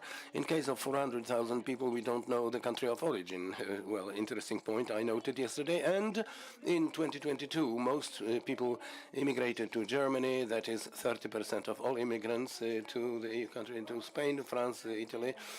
All these countries give us 60% of all migration flows, and less migrants or immigrants were noted in Slovakia, in Cyprus, and Luxembourg and Malta. And so this is a brief snapshot regarding data which I found. It is not data for the last year, but they are over some period outside the migrations. And as you have heard, the data. So my initial question is, can we really be talking about demographic crisis? How do you understand it? And if we can actually talk about demographic crisis in the EU, so what are, in your opinion, consequences already now? If we look at the data, and the data keep growing over years, so these consequences should be visible, and what they can be like in the future. So it's an introductory question, so please, synthetic inputs. Maybe somebody can start, a sociologist perhaps. Dr. Andrzej Katarinczuk. Can you hear me? Okay, it works. In the question included in the title of our discussion, debate, actually this wording appears crisis, which suggests that something emerged quite recently, and it is a surprise for us. And if it is a surprise, then an antidote can be a pill which we take quickly in, and we solve the problem roughly as quickly as it appeared. This term of crisis is related not only to demographic crisis. Well, we talk about ecological or migration crisis, these are all crises all the time, which in common reception suggest that we may either solve the problem quickly, or some people sweep it under the carpet when we would address demographic crisis. Demographic specialists, economists, for a long time have been saying that more precise or more honest would be talking of demographic situation, which is forming according to trends recognized much earlier, which one could get ready for, and which result from changes in value system, where model of family is changing, where hierarchy is changing of what we consider important in our life. More often it's career and of course safety too. If we are short of this safety, so not necessarily family life or thinking about children is something quite obvious. So in the first round, to start with, I would like to ask your attention at this definition component. If we are using the term of crisis, it suggests that we can, through some simple solutions, we can solve the crisis, whereas both demographic specialists and economists believe it doesn't work like this. So initially, I think I may introduce a comment that migrations will not be that pill which will solve the problem. We'll move on to this in a moment, but now statement of introduction. Well, briefly about statistics, because it seems you were basing on Eurostat. Well, Eurostat actually represents up to 3 months short-term migration. So to Poland, 100,000 immigrants came in, whereas we have 800,000 workers from abroad registered, so they are not quite adequate. If we take other statistics, it will appear that Poland is among largest immigration countries, and after 2022 we have other conditions we all realize. So Poland is among those countries which sense the changes related to migration most strongly and during recent years, and this being positive experience. And back to the concept of transition, second demographic transition, whether it takes place, whether the theory is adequate. So actually this is a phenomenon which is unfortunately, because it is affecting us at the moment, and it's raising challenges for the future. It is unavoidable, a phenomenon.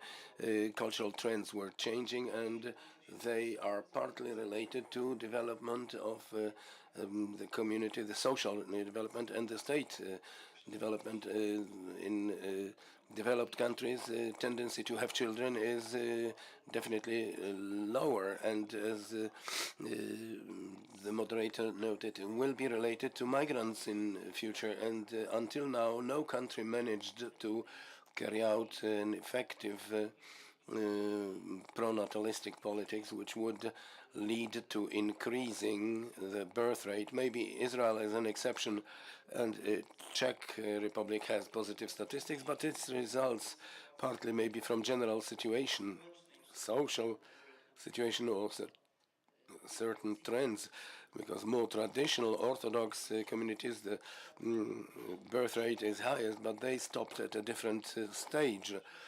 And this demographic transition affected them a bit less. But this is a great challenge, and we will have to cope with it, especially in the East, because here those demographic changes are progressing very fast, and we can see it at universities. We can see it maybe in Lublin, it is less visible, but out in the country, if we talk to local activists and politicians, they have been saying for long that the demographic situation is very difficult. Young people are leaving smaller towns, and they have to look for some methods to encourage, especially those people who are necessary for existence of towns, like medical doctors, teachers.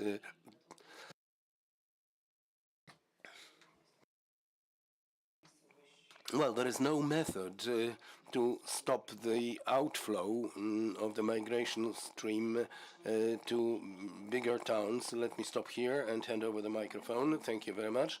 Dr. Grzegorz Tutek. Yes, every next person has it a bit more difficult and touches on the next part. Exactly.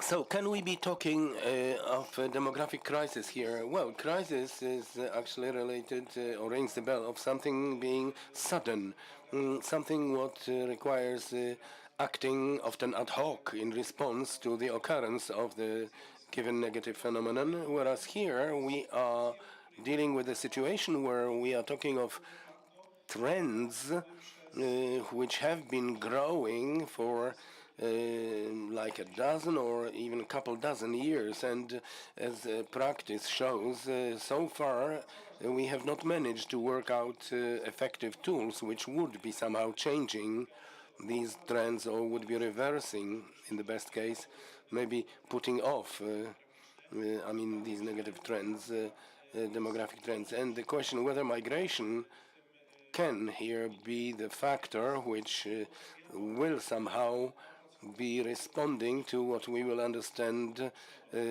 under the demographic crisis. I would say it depends. For sure, it is a multidimensional task because improving the crisis or changing these trends cannot be made dependent on the number of migrants crossing the Schengen borders. But here we will be touching on the questions which will be related to what will the character of this migration be. State policies, openness of the society will be the factors which will somehow or may be conditioning whether migration can be the response to crisis, demographic crisis, all the more that here this matter of demographic transition, those social changes in the model of family and perceiving children in the category of costs or certain profits, this is the question which in this respect has to be considered. So for me, this response to this question, whether migration is response to demographic crisis, is quite unclear. Mr. Skrzypczak, yes, I'm very glad that we are talking about it. I want to, from a completely different perspective. I am a politologist and a mediator by education, and I also work at the university, and we talk about such things with the students. And I want to perceive it from a completely different perspective. Firstly, to say, what are people for? Because we start from something what is here now, from a moment in history which is very brief. If we look at 300,000 years of mankind, first of all, migration is a standard. People have been moving always. And national countries, it is a temporary idea, and maybe soon it will not exist. So if we extend the discussion, we will say, well, man is part of nature, but it is actually surrounded by culture, and may approach the nature in a reflexive way, not destroying it, and may approach it as it is now. Or, that we want to build barriers and create, Festung Europa, it will not last long. So Europe as a stronghold. But if we talk of demography, it is worth considering what is a man for. Is it just a feeble idea of parents? What does it result from? I'm talking of mediation intentionally because if we look at the circle of conflict, one of the basic types of conflict is conflict of interest. And here we talk about this a little bit. And I would also dare say it is a conflict of values, because one may say it is not a crisis at all. It is great that there are less people. Why great? Because maybe quality of life can be better, and the fewer people, the better chance that following generations will be able to live more decently. So not quantity but quality. So greater awareness of multiplication. I mean, not the one coming from nature. There is a saying, well, every year comes a prophet. So that a woman in reproductive age gives birth to a child every year. Well, there is a fish which has the same strategy of survival. Lots of offspring coming out every time.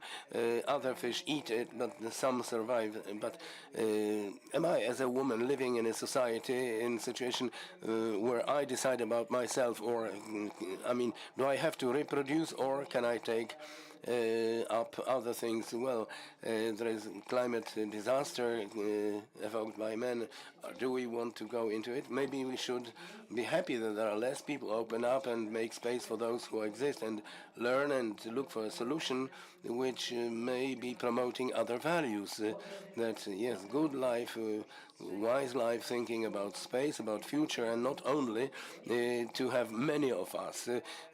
Because for me, it is not a value that there must be many more Poles on Earth, and I will be happy if we are in poor shape, in war, in crisis, but there will be a lot of us. I oppose very strongly against it. Not that I am not a patriot, maybe I'm not, but I'm looking rationally at what is around me. Who is around me here? Who is living? What goals they have, and what are the crises? Thank you for introducing this ethical and humanitarian perspective. And just as a comment, I think that the problem is based on the fact that all what you have said is very significant and very much to the point. And I think that actually a nightmare for economists and demographers is well, maybe not even in the sense what to do in the transition period when this question arises, and who will be working to keep up the seniors, who will be more in numbers for some time. So, making an introduction to the basic part, I would like to mention one thing, because the question is designed, so is migration a solution to demographic crisis? I think that one might ask to what extent the demographic questions are significant in case of managing migrations, and if you look at it or not. And as an introduction, I would like to share one comment. I represent the Committee of Studies on Migrations, Polish Academy of Science, and a year ago we had the pleasure of doing a study which was a national study, and it was ordered by the Ministry of Internal Affairs and Administration, which was supposed to be basis for elaborating strategy, migration strategy. The strategy has been passed, approved. Well, we will not be touching on it. It would need another panel. Anyway, I will refer to the studies we carried out, because the study was entitled Migration Policy in the Opinion of Institutional Actors. So we discussed actually with representatives of institutions of various kinds which deal with working with migrants, for migrants, migration policies, and all matters related to that in Poland. Those were central institutions, those were local governments, educational institutions, NGOs, and institutions of job market, the whole broad range, and over 1,200 institutions participated in this study. And we asked them various questions divided into 8 blocks. One of the theme blocks was named, let me quote, it was mission goals and functions of migration policy. Migration policy which was supposed to be created, what would be the goals it would have to implement, what would be the goals and mission, the paradigm we would have to be operating in. And one of the questions I asked to people who were responding was a question please point at key values which should be guiding migration policy of the Polish state. It was a question with multi-choice of answers. 3, I guess. It was security of Poland, human rights and humanitarianism, and well-being and development of Poland, and social cohesion of Poland, understood as relations between Polish society and the migrants, solidarity and birth rate long-term. And as a result of our studies, what we have in our data points at that fact that the last option, intentionally I mentioned it as last because it was most seldom selected. In the interpretation of researchers, there is a statement, very low was the response rate. It was pointing at the needs of migration and needs related to demographic aging of society, which may prove that the people being subject to study do not see a relation between demographic issues, or they do not consider it to be of key value. Those responses were pointed at, but less than 12%, because safety 70% and human rights and humanitarianism by almost 60%. There was discussion about these two values, if they exclude each other, and how to proceed it on. How it was proceeded on, we know. Anyway, in our studies actually resulted when asking those various actors, we have learned that people do not see the relationship actually. And now I'm opening up discussion. How do you approach it? And here we partly heard, well, it depends. So maybe continuing in this spirit, it depends. I would kindly ask you to take position in this respect. This is opinion. Some study. We are studying from scientific perspective. We can watch it from, well, we as a committee studying migrations, we were slightly surprised by the result, because results of other studies vary. So in the same sequence, gentlemen, or to make it fair. So let us start. I feel called by the term "it depends." Generally, when we talk about Poland, yes. So I think that these results of studies, which were referred to by Madam Doctor, it is an outcome of the narration which is being carried out, or has been in Poland for several years, about the very phenomenon of migration itself. And I would dare say here that it was, or maybe conditioned somehow by geographic approach to migration as a subject. What I'm after? Well, the point is that for a long time we had in the media a certain narration carried out that migration forms a threat in cultural context, that it is a threat for the values which are actually followed by most Poles, a threat to traditional model of the family, and so on and so forth. And I think that this narration, which somehow securitized the migration, resulted in the fact that we have results as we have. And in Poland, what often appears in scientific publications, it is pointed at the fact that migration policy, whatever it is mainly conditioned or referred to the question of safety. And here I think that this narration in this public discourse in the media actually had an input into the fact that today we perceive migration as, yes, from the perspective of the threat, from the perspective of change in traditional model of the family, cultural change which may progress in this respect, but we do not look through migration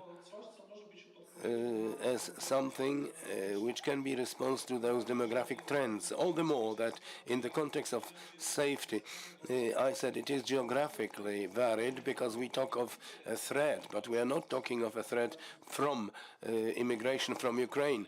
Here we talk of threat to these values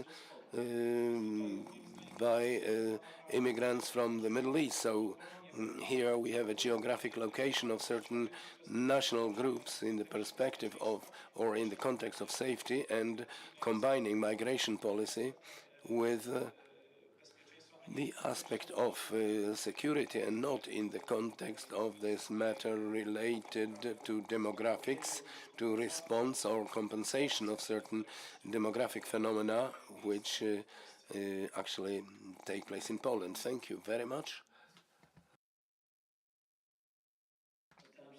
I will do my best not to be controversial, but I have a question addressing everybody. What are Polish values? Because for many years I have been thinking of it, and I think it doesn't exist. I mean, there are slogans telling us something, but they are actually in no relation to reality, because if it is a multi-generational family, I do not see such families around me.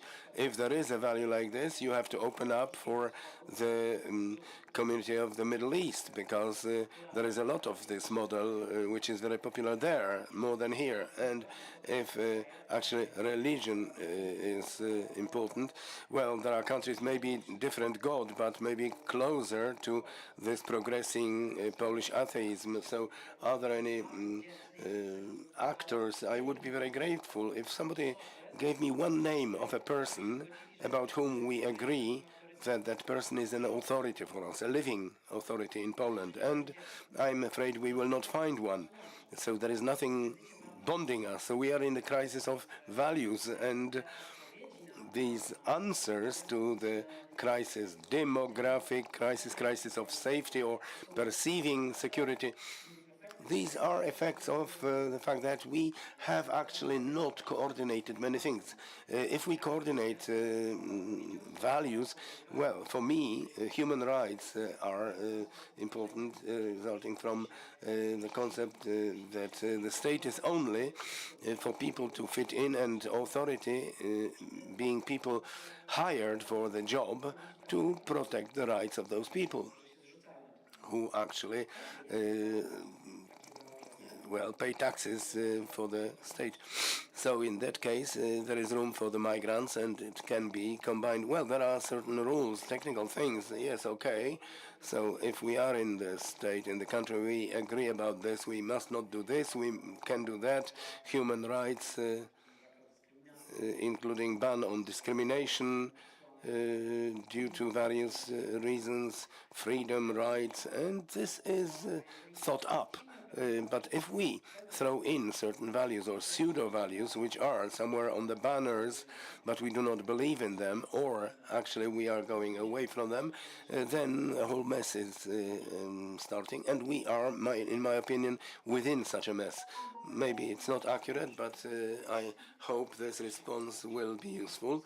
And I would very gladly provoke you, because otherwise it will not be a discussion. Yes, of course, I agree that with migration has always existed, even if we take, how migration, it's not scientific work, but it raises, forced migration or free will migration were at a similar level over the 20th century or 21st. Maybe at the beginning of 21st century was a bit higher than now in proportion to the scale of number of people, population, because population is growing, so migration is something natural, but it is linked to a change. Let's look at the work of Jared Raymond. He shows mass extinction of Native Americans. Colonialism was actually linked to mass murder of a couple dozen thousand colored people transported from Africa to the US. So, a question: is Europe ready for migration in the other direction? Is it ready for what follows it? We don't know what a change it will be, because like Gastarbeiter policy in Germany, when the Germans started the model of Gastarbeiters, they didn't know the consequences. Yet there was the famous article in The Economist in 2018 warning Poles not to follow the path of the West. But it appeared, and still it appears, that there are no of the negative outcomes which were written about in this quite controversial article, but that change will be there, and the fear Dr. mentions is actually partly related to the fact that we don't know what is ahead of us in the future, because if the population of people representing certain values will be shrinking, then maybe other values will be dominating values. So it's just like with the US. Always it was for certain that the US is a certain specific model of politics, of narration, and acting internationally. Trump comes and overturns the table and says, no, we go in a different direction. Is it a permanent change or temporary change? We don't know yet. And I cannot say if it is only for one term, a new president will come and will return to the old track of politics. But maybe it is a global change. Let's look at the Arabic Spring. It was actually democratic tendencies being different than in Europe. So the fundamentalistic circles are actually accepted by the excluded groups of population, counting upon better life, and referring to Islamic revolution in Iran. So ending, I'm afraid that here you quite rightly mentioned about the model of Polish values and so on and so on. But the question is, are we ready for a significant change of the approach, opening up more broadly on people who will come to here? Well, you must become mother, not grandmother. So I understand it so that we must be that area that will be forming certain moral and cultural trends, and like mother, transferring specific values. It's not only about demographics alone, because if those people will accept our values, democratic state, human rights, and so on, they will not be a threat for us. But if they are questioning those values and replacing them by other values, that may be a threat for us. So I think we are not talking too much about it, but a question of integration, because migration policy, yes, is it, did it ever prove effective anywhere in the world? Maybe you know such examples, because I don't know them. And the question which will affect us sooner or later, it's a question of integration. To what values we will be integrating ourselves, or what slogans, and maybe handing the baton over.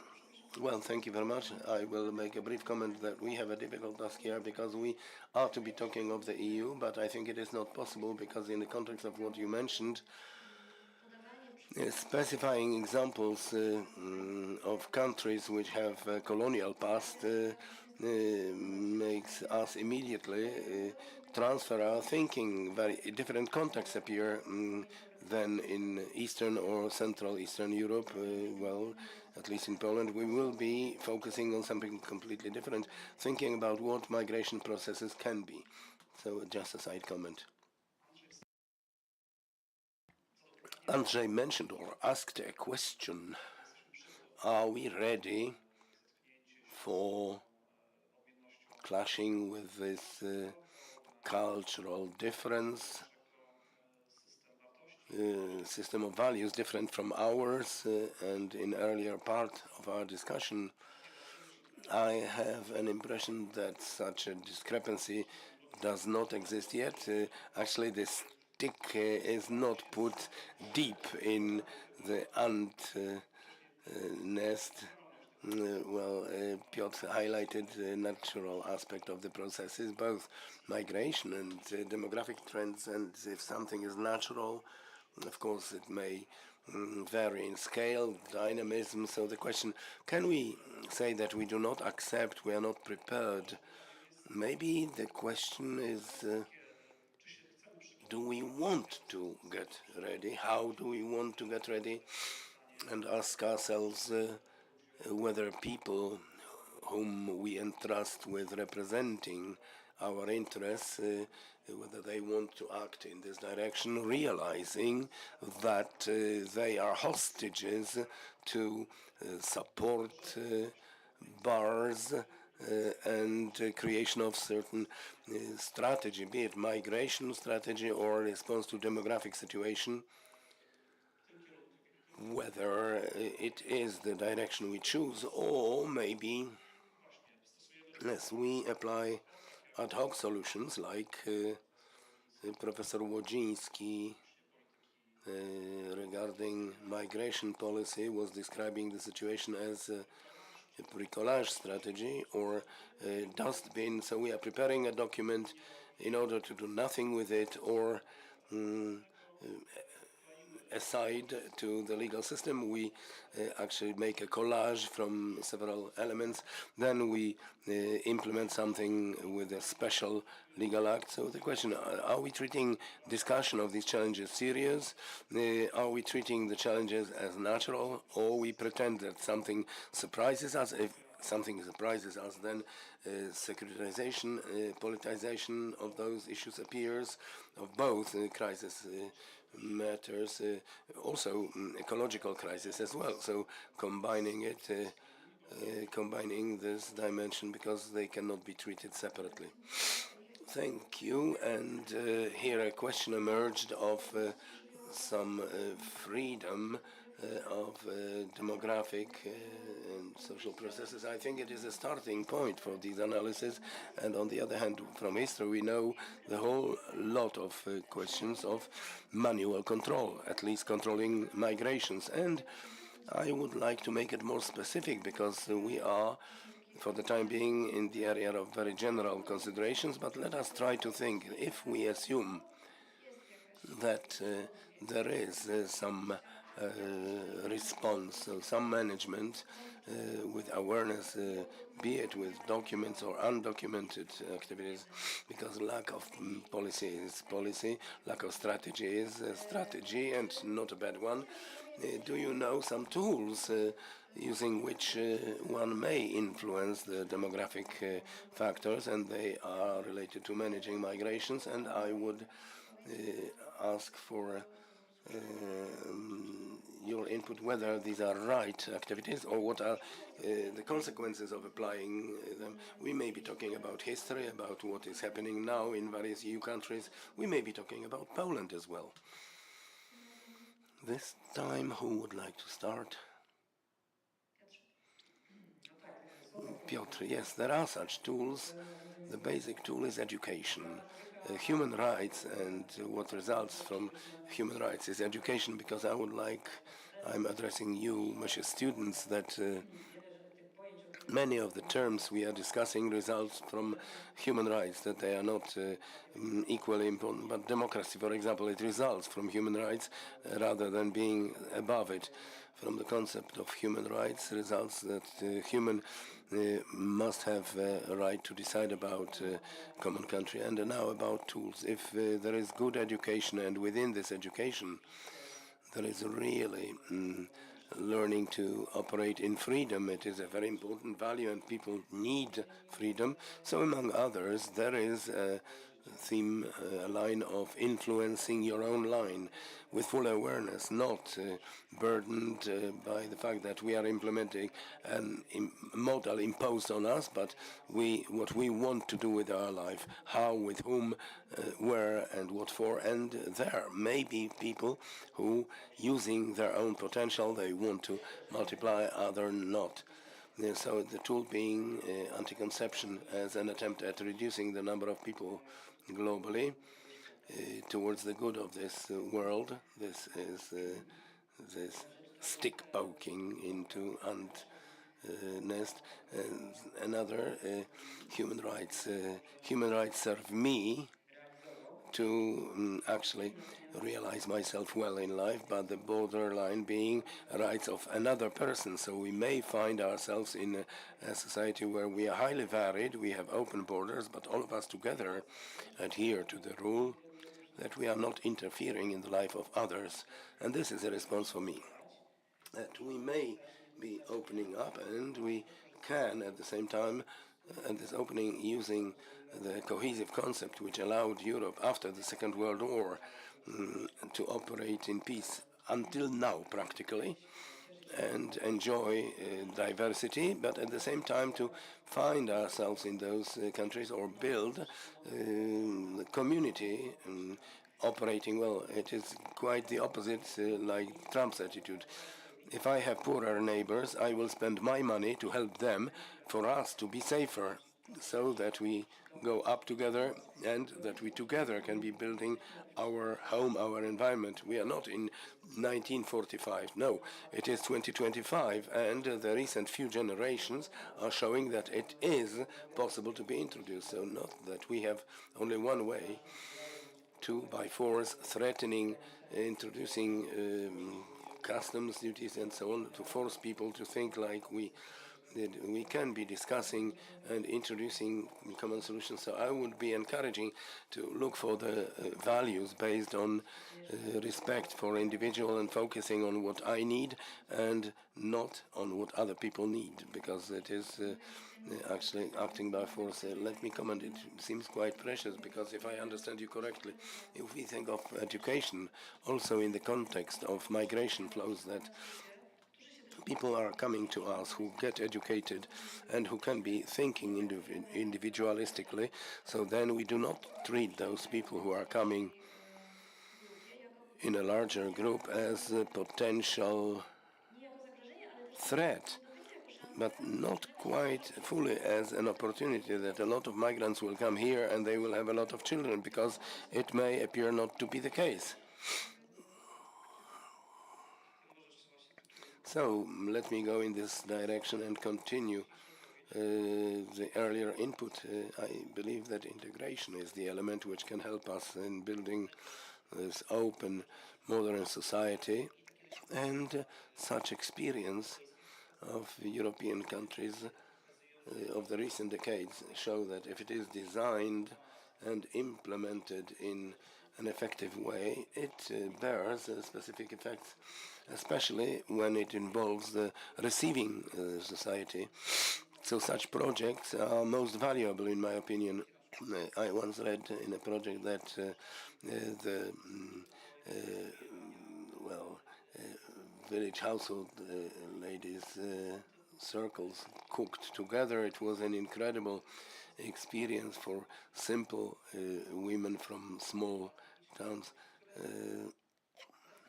who could notice that the other ones were women like us who had to cope with similar challenges, and education, integration practically will be what is a greater challenge involving the receiving society. And the second block is general elements from social policy area, because Poles have certain problems which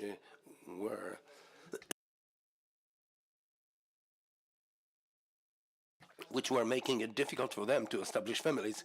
Well, everybody can think of how many children, but to give them a possibility if they want to have children. Well, question of accommodation, of flats, authorities should think about maybe not programs like zero interest loan, but reduced number of flats one individual has. So to avoid a situation, one person having dozens of flats with no tax consequences. I have friends in the West, and I know it doesn't work like this in the Netherlands, in the UK, and highly developed societies. So here it must be finally civilized, and further supporting mothers who decide to have more children. So preschool, kindergartens, nurseries, and so on, and subsidies.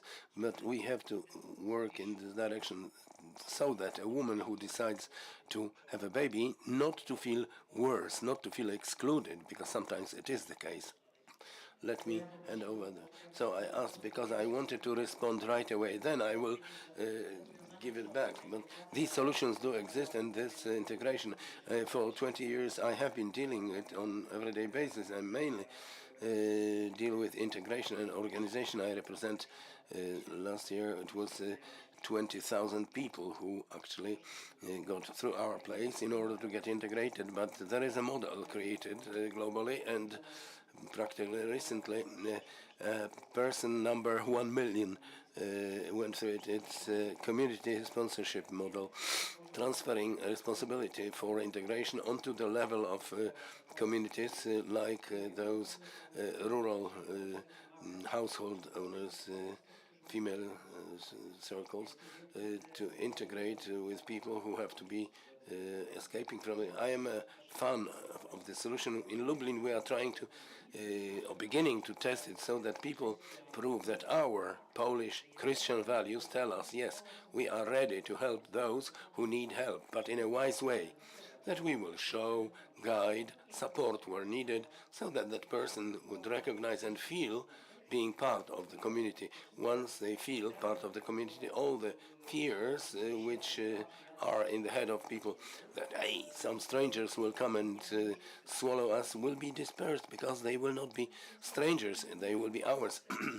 So I'll make a comment, because from scientific correctness perspective, I am willing to bring some order in the structure, because we are actually jumping from theme to theme. Here, the community sponsorship approach in the context of people escaping from war, as you mentioned, occurred. So I wouldn't like to get out of that topic, because not everybody had an opportunity to have a say, but we are practically talking about tools, because I'm not quite certain to what extent we are used to such thinking that refugees can be a resource, personal resource, human resource, which can be solving demographic problems. Rather, the greatest discussions going on are related to economic migrants. That made me interested, because Poland is in a special situation where so many people escaping from war came, and they stay here. And yesterday I encountered analysis from migration. So national insurance registers include a variety of things, and some of them include vast number of records. Yes, there are mistakes in them, and they are repeated, but here the differentiation seems interesting, significant, or maybe we should not be making such differentiation in the context of demographic shortages, because between refugees and economic migrants. These terms, I think it is an outdated approach, because often people who got to richer countries as refugees, these were not most needy people, not most in need, escaping from those countries. It is actually a combination of possibilities and migration ability, capacity. So it's not about dividing it into refugees or migrants, but just to open up more for a person from abroad, because if that person finds a place where they feel hospitality, so to create conditions for them to feel at home here, of course, briefly. So continuing on the theme which Andrzej started here, I think that in the perspective or in the context of migration, we miss educational activities. Through educational activities, we are able to work out certain social awareness about what migration is, what benefits it brings, and possible challenges. And here we come to the context of integration.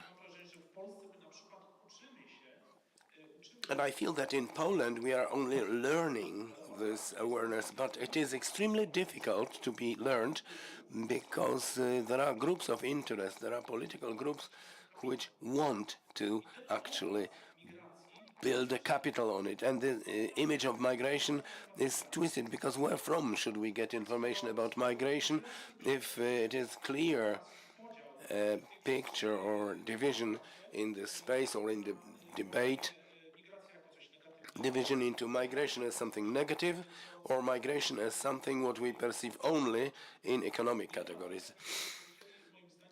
We miss the full awareness of what migration is, and creation of conditions which will allow immigrants who want to, in longer perspective, to get involved in the life of the receiving community is extremely important, because this feeling of stability of the development are these elements which will decide that we want to live here, because if somebody makes a decision, soon we will be deporting you, all integration activities are losing sense.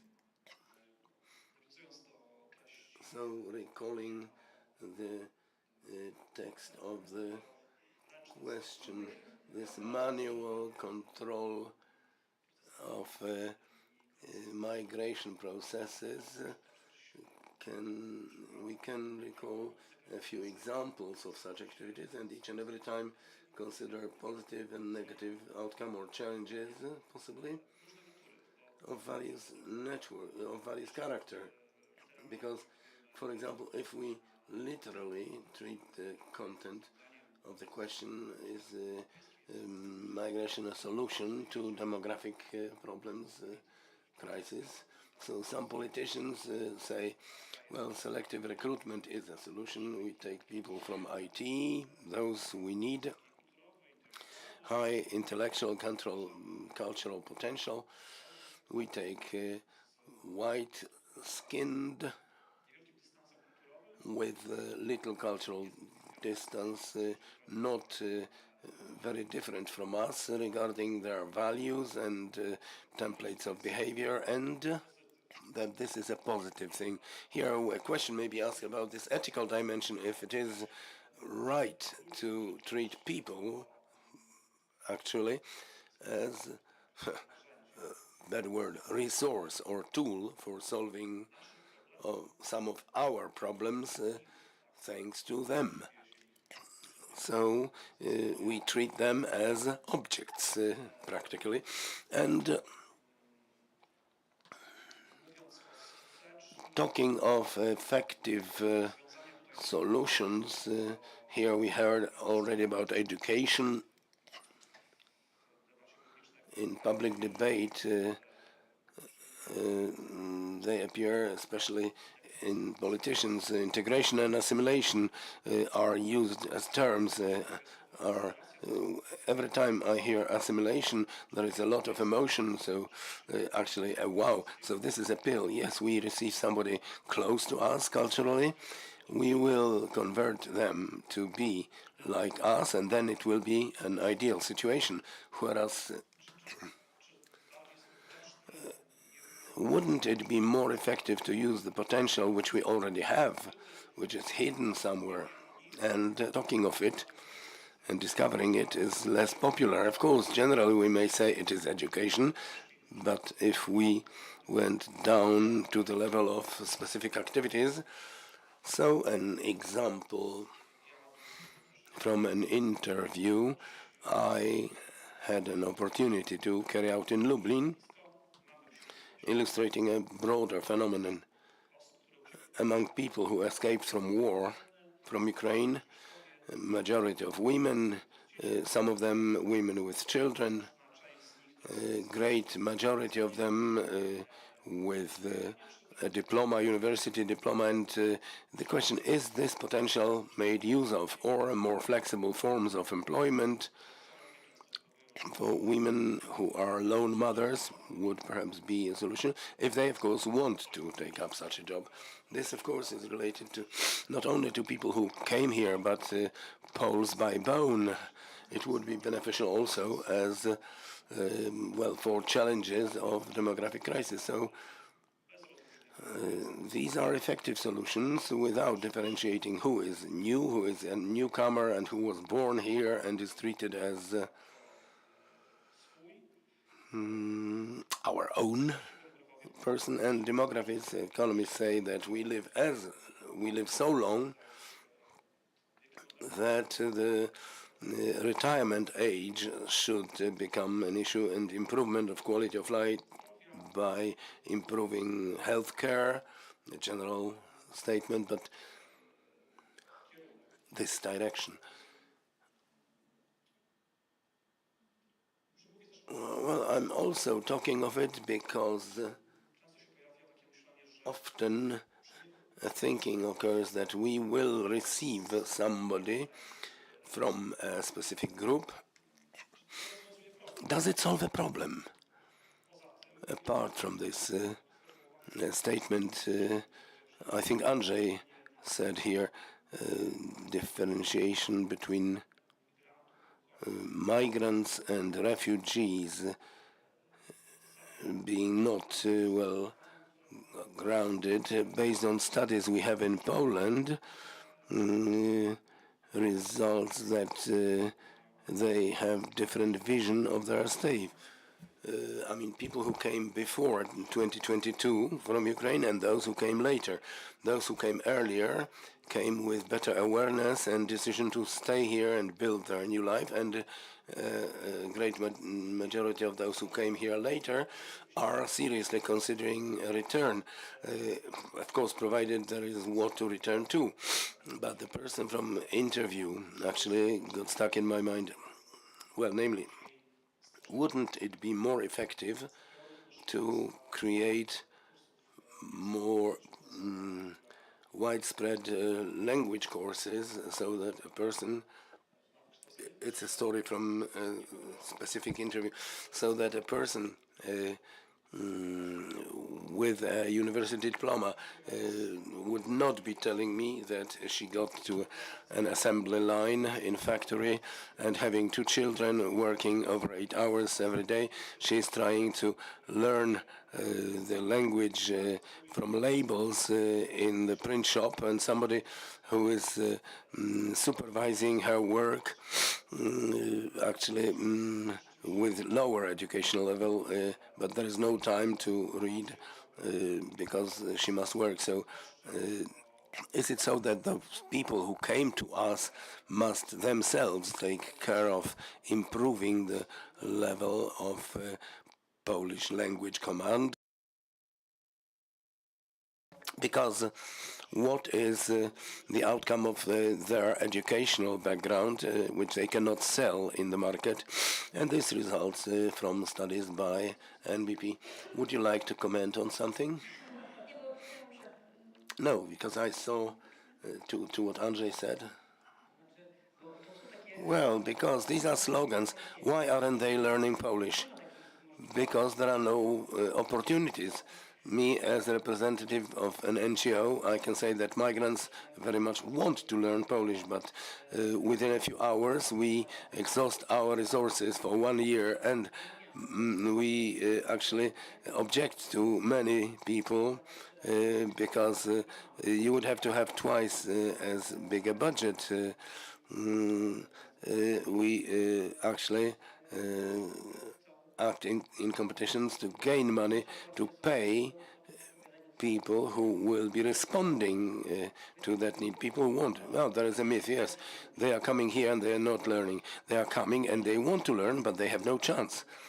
And besides that, as you say, working hard in a factory where there is no support, and then you have to come back home and actually take care of your family, it is difficult.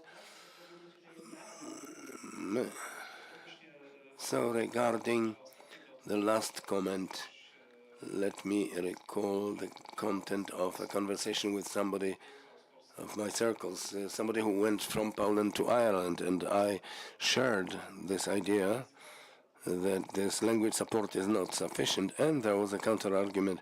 Yes, when I was in Ireland, nobody was supporting me there.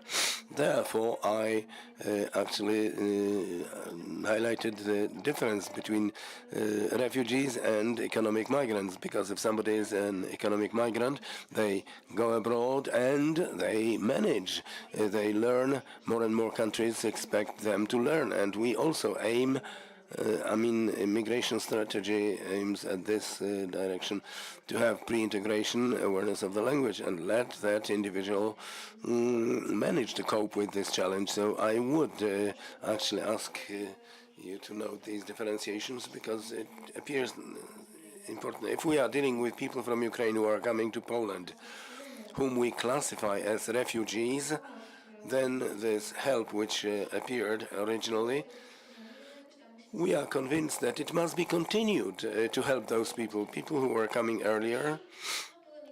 were economic migrants, and they were coping with the challenges.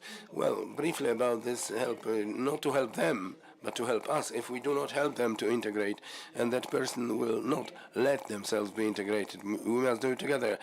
Unless we stretch out our hand, there will be no integration, and that person cannot see the interest in the first 10 years, and then children will be born who will not be integrated, and we actually are actually building a trouble for us in the future. It is not to the interest of the migrant, it's to our interest.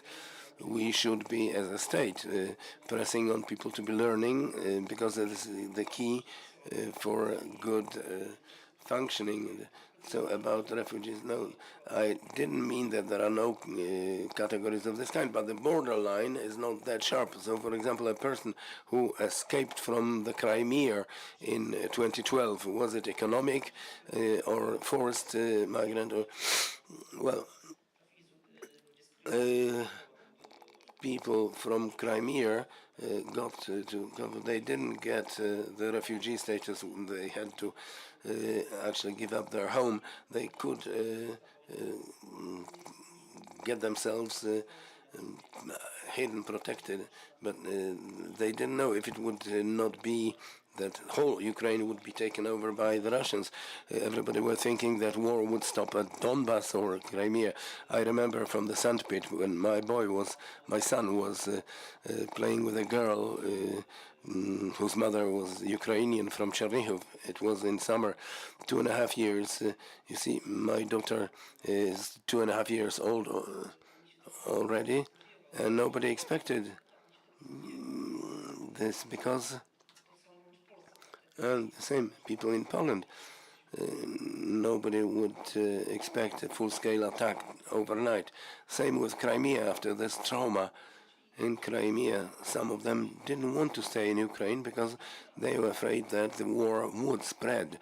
And from time perspective, they were right. So such divisions are not always adequate, because even today, those Ukrainians who go to Poland formally are not refugees. They are forced migrants who got temporary protection status, and they are also afraid of their future.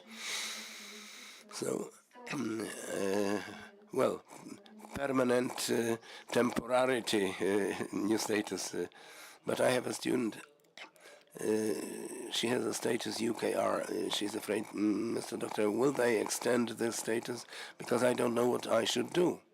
I don't know what to answer this girl. So it is uncertainty. And, not knowing how it will go on, what is going on with the Atlantic and migration policy of individual countries. But it is side comments, not to the topic. So I don't want to continue on the subject, and it's about something different. If we have migration policy, and first of all integration policy, broad, vectoral, with various categories of migrants, and trying to fit problems those migrants are dealing with, then it will be more effective. This is what I was more after, not to design separate policy for refugees and separate for economic migrants, but to adapt it to problems they are coping with. There may be people who are refugees, but they are in good financial situation. They do not need specific help, which is needed by economic migrants who, for example, lost their job and their life situation has changed drastically. So it's for the state to be flexible and to be able, with various instruments, various activities, to respond to the needs and to involve the society, because we know that integration policy requires two to want at once. And if we do not have this awareness, as Dr. Tutak mentions, and we will not be teaching from scratch. Migrant or refugee is not an enemy, no threat. It's the other person who often need help. So if we are in touch with those and we get to know them in person, maybe our relation to this problem will be different, and the myths, what Mr. Doctor mentioned, will not be such a challenge. Thank you very much. I can see various signs. How much time do we have? 5 minutes maximum. Whoa. A lot. I think we could be discussing these matters at length. Finally, I wanted to actually turn aside because one matter is of interest for me in the context of migration and demographics. We are talking of international migrations. We talk a little about the EU, we talk a little about Poland and other countries, but we are in Lublin and we are in Lublin region. And we also have a theme related to specific regional needs. If we go a little bit lower from the national level, mentioned here quite a lot, we have a region which is actually losing population. We have a city which is a shrinking city, like many towns, bigger, smaller, in various areas of the EU. How do you think, briefly, to what extent migration can be a response to the situation in such regions, like Lublin region, for example?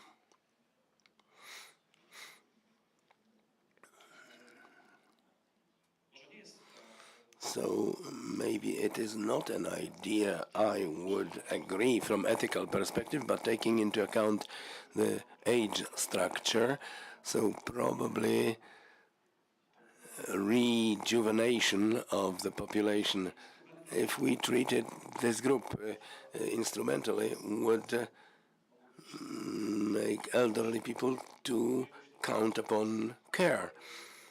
If we refer to this manual controlling, although all the time this ethical dimension prevents me from talking about it this way. So I'll turn to a different theme, because later there will be no possibility to get out from the local or later regional level. Then my colleagues will add, so time will be in short supply. So if we are talking of migration to be some kind of response to demographic situation, we count upon some positives and challenges being there. So such a challenge, not a problem, but a challenge, is how we define the community. Is this the community understood in ethnic cultural categories, where it is important that we were born from mother Pole, father Pole, we know the language, or are we coming closer to the civic, political model to some extent? Far away from the extremes, but to what extent it is an inclusive formula, this imagination of what our society is, how we define the nation, how to find a solution which will be fit for those who were born here and those who will join us. Thank you for this comment. And very briefly about the region, I believe that here, of course, the city should also get involved in migration policy, broadly understood, through supporting the integration activities, so that inhabitants of Lublin, in that number are migrants. I'm also a migrant because I came from a small town to Lublin, so yes, I keep forgetting it, but I am a migrant, not from abroad, but so to make our life better and to get to know each other better, because in this way, if it is a place, well, I saw in rankings Lublin is quite high as a town, interesting, good to live in. So in this direction, because attractiveness of a town and the fact that it attracts newcomers from other towns or from abroad can be the element which will, to some extent, facilitate coping with the demographic challenges and also investment. But here is a question related to specific problems which will be implemented by individual agendas of the city office or various institutions, actually bringing people from other regions of Poland or abroad. Me briefly then, I think that migration could be here the factor which could somehow be solving the demographic potential in some economic aspects, but I think to our detriment is actually the closeness to the capital of Poland, because it is the center attracting foreigners, but also direct neighborhood with a country in state of war. Well, we have mainly students from Ukraine, but the question whether in longer perspective, long term, for example, permanent stay, if the Ukrainian conflict is not solved, will those people be willing to stay in a town which is actually very close to the border? These are factors which may or are determining or actually cancelling the possible potential which could be used for migration. Well, Piotr, maybe you will say that it's good that Lublin will be smaller. Well, when I graduated 25 years ago, Lublin was a place from which all ambitious students were leaving. It was a lack of hope, but now I'm proud, and now that so many people want to come to Lublin and live here. I'm not a migrant. I am Lublinian by bone, so there is no better compliment than this one, that people from outside Lublin want to live here, and I hope I will never experience Lublin being the place people leaving, escaping from. I think we were meandering away from the topic very widely, and this is a request to organizers to organize more often, more of such talks about migrations, because everybody needs it. Thank you very much, Madam Moderator and Mrs. Speakers, for a very interesting discussion. One theme missed in this discussion: there are more and more people globally. We have more than 8 billion. So the fact that highly developed countries are not growing, it doesn't mean that the number of people is not growing. No, it's a question of migration, and in middle terms, Europe will have to cope with a great migration challenge, because it is a very well-off continent, so we have to remember about it, but we might discuss migration at length. So on behalf of the College of Entrepreneurship and Administration, WSPA, thanks to Madam Rector, Maria Mazur, and thanks to you for various inputs and precious debates. Please be invited to the following events. Thank you and see you.